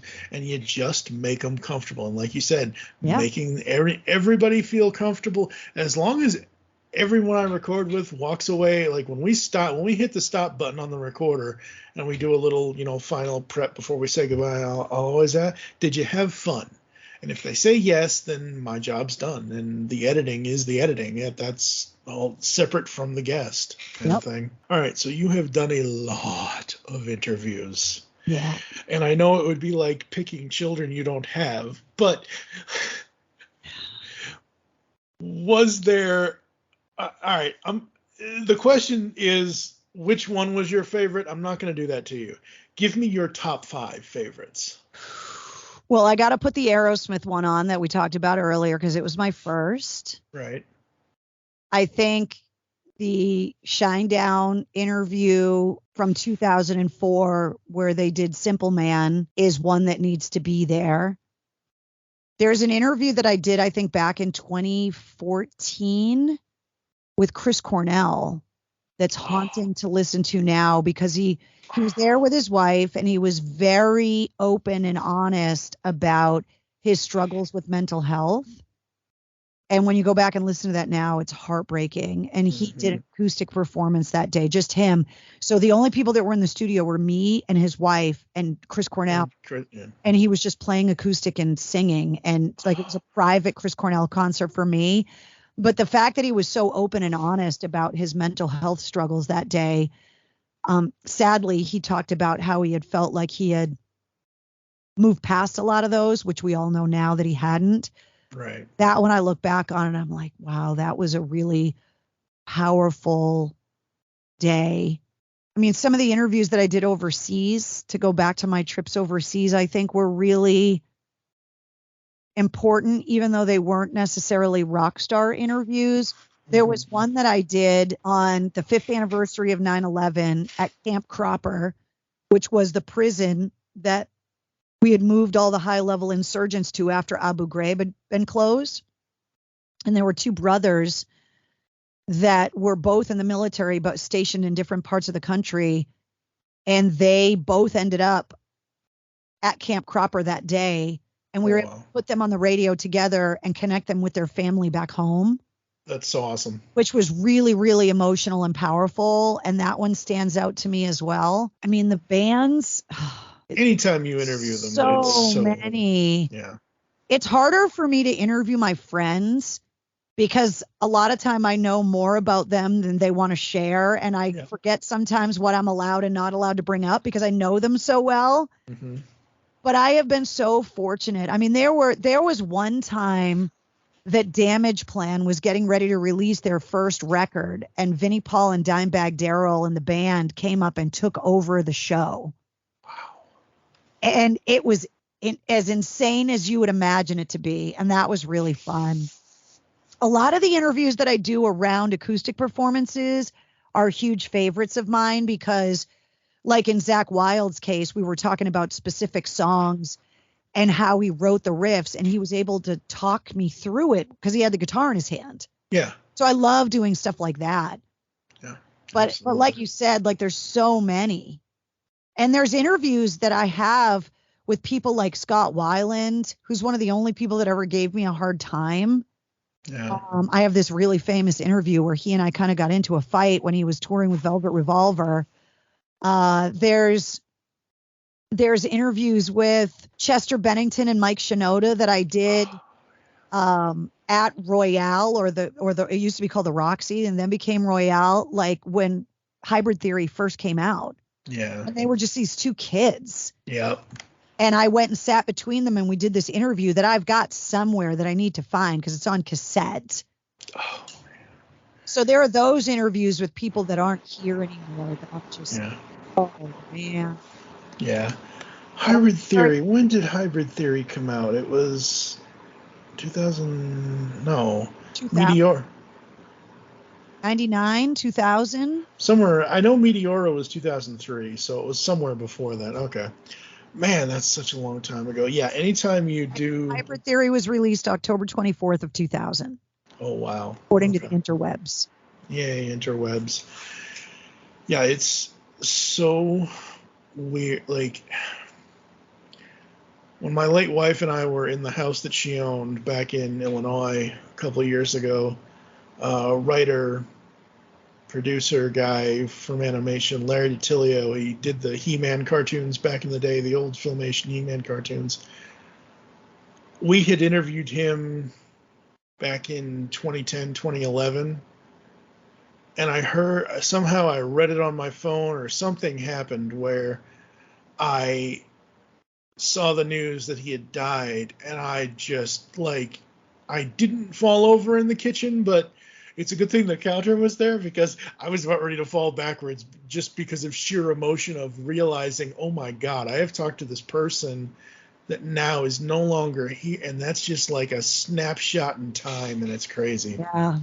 And that my archives are riddled with those interviews, and it's my goal to eventually start going through them again, because I've done so many interviews over the years that I've forgotten some of the things I've done.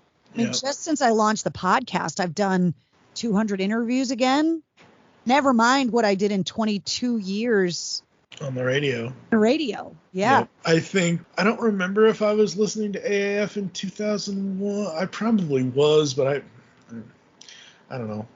I wasn't more of or less of, but I think I was listening to BCN too much back then, sadly. But 2001 is other than 9/11, it's a landmark year for two of the biggest rock bands because we had Silver Side Up and we had Animosity, Nickelback and Sevendust.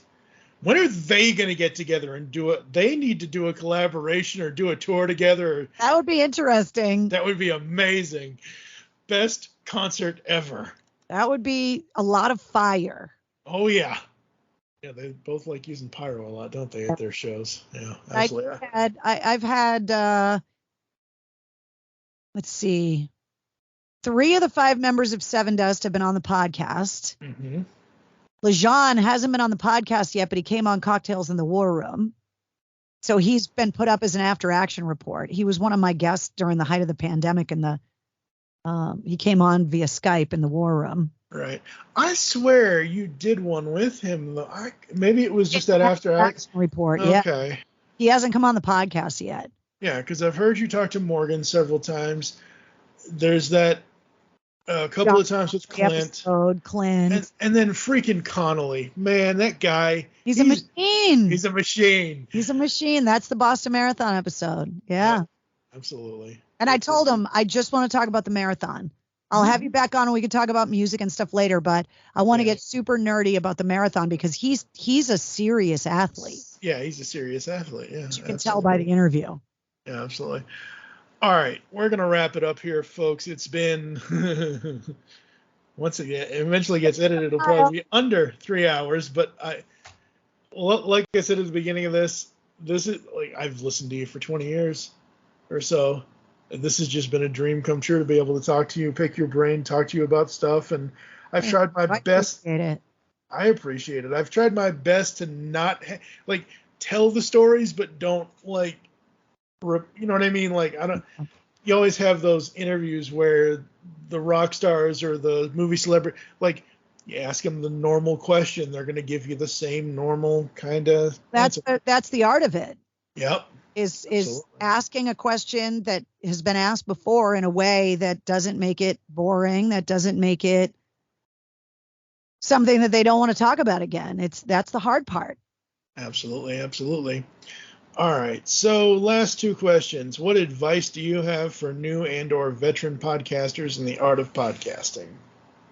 I think it's all the stuff we talked about. I think figuring out what your lane is and how you're different, and then figuring out before you start that you're going to be able to keep it going. That you're not just going to get 3 or 4 episodes in, try to find an audience, and then realize I don't have anywhere else to go.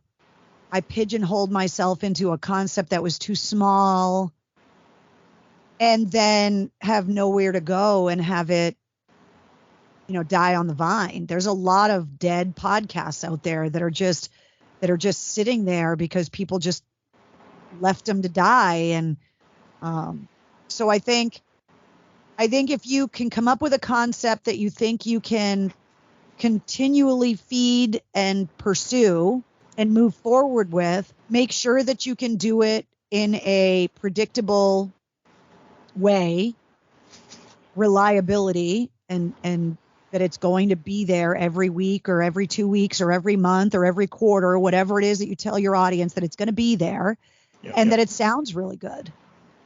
Absolutely. All right, so I know the answer to this, but in case people that are listening to this don't know, where can the people find your shows? So the Mistress Carrie podcast is basically available anywhere that you listen to podcasts, including the newest edition, which is the audio is now up on YouTube, which I was a little bit late getting it up there because it creates separate, you got to go in and get the metrics from YouTube on how many people are listening and then get it from all the other outlets.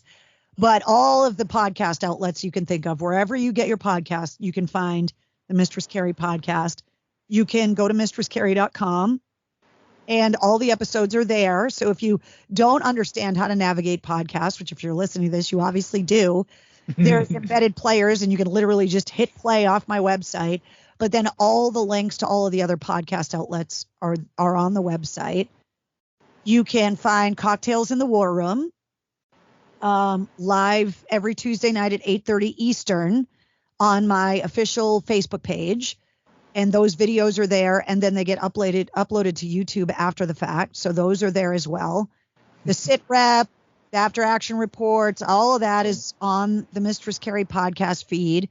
And if you go to mistresscarrie.com, you'll also find the radio stations that you can find me on. The website has everything. Yeah, absolutely. But I'm also on Facebook, Twitter, Instagram. So in the show notes, folks, other than the specific episodes that I've said that I want Carrie to email me the links to so I can put in the specific episodes, I've put in the link to her website and the link to her link. I love Linktree. Linktree is amazing. Yeah, absolutely amazing. Linktree has got everything up there too. So that makes it super easy to just find all my social links. There's a way to email me there. The links to the online store, the concert calendar, all of it's on the Linktree, and everything is also at mistresscarrie.com. Absolutely. All right, folks, we are going to go to a quick break, and we'll be back to close the show out after this. Hello, geeks and geekettes! Looking for a podcast that covers a vast array of topics? Then check out Altered Geek Unleashed, where we discuss our thoughts on this week's geeky news, tech, gaming, television shows, movies, cartoons, comics, and more. So, get altered, get geeky with the Altered Geeks. Every Friday on the Geekcast Radio Network. Kid? Yes? Shut up. Beyond the Night is the GCRN's latest review podcast. We are covering everything in the Knight Rider television universe, from the classic 80s TV series to the 1991 reunion film, Team Knight Rider, and the 2008 relaunch series as well. So join TFG and Mike and Dion the Music Man as they go in-depth in Beyond the Night, only on Geekcast Radio Network. You can find Beyond the Night in iTunes and on www.geekcastradio.com. Kid? Yes, Michael. Just keep driving. Because the world needs another movie podcast. The Geekcast Radio Network presents for your listening pleasure the Cinema Geek. Hosted by Amanda, Kevin, Matt, and Dan. Each week we dive headfirst in the landscape of movies as we discuss movie news, play movie games, go in-depth on reviews, and even have a top 10 countdown or two. Also, don't miss our director retrospective series, where we review noted directors' movies film by film. Bottom line is, if you love movies and love podcasts, you need to experience the Cinema Geeks. You can find us on iTunes, Blog Talk Radio, or geekcastradio.com. Like science fiction? Of course you do, or you wouldn't be listening to the Geekcast Radio Network. Well, the Marku 42's Universe podcast is an award-winning sci-fi radio show that's been around for over 10 years. We cover everything from Doctor Who to the MCU to pop culture and everything in between. A new show drops on Tuesday mornings on the GCRN website and all of the major podcast platforms. So listen to the Marku 42's Universe podcast from the universe and beyond. On the Simplistic Reviews podcast, we talk movies. We talk TV. We talk... Hello, Julie, what the heck are you doing? Trying to make our spots sound more exciting by adding explosions. Yeah, I'm pretty sure you could have got the point across with sound effects, not the real thing. Car. Download the show on iTunes or at simplisticreviews.blogspot.com. I'm sure your insurance company will cover that. No, they won't. No, they probably won't. All right, we are back here on Geekcast Radio and Studio 2009 with Mistress Carrie from the Mistress Carrie podcast, Cocktails in the War Room, and everything she does. Thank you so much. As I said before the break, just amazing. Thank you. This is dream come true. Thanks for having me on. I appreciate it. Yeah, absolutely, absolutely. All right, folks, that's going to do it for us. Thank you for joining us here inside the studio. If you'd like to get in contact with us to leave feedback for the show, there are several ways to do so. Visit the website, geekcastradio.com, where you can listen to and comment on all of our content. You can check us out on any of the podcatching platforms. I prefer Spotify, but that's just me. Leave the show's feedback in iTunes if you want to. Follow us on Twitter. Network is at Geekcast Radio. It's ITS Studio 2009, all one word for the show. I'm at TFG on Mike. She is at, you're still at Mistress Carrie, right? Or are you at Mistress Carrie WAF on Twitter? Just at Mistress Carrie on Twitter. Okay, that's what I thought. You can become a fan on Facebook. Go to facebook.com/Geekcast Radio Network. And you can also check out Studio 2009 podcast over there, as well as the Mistress Carrie podcast. For now, I am TFG on Mike with Mistress Carrie. Thank you for listening. You'll hear us back in the studio soon.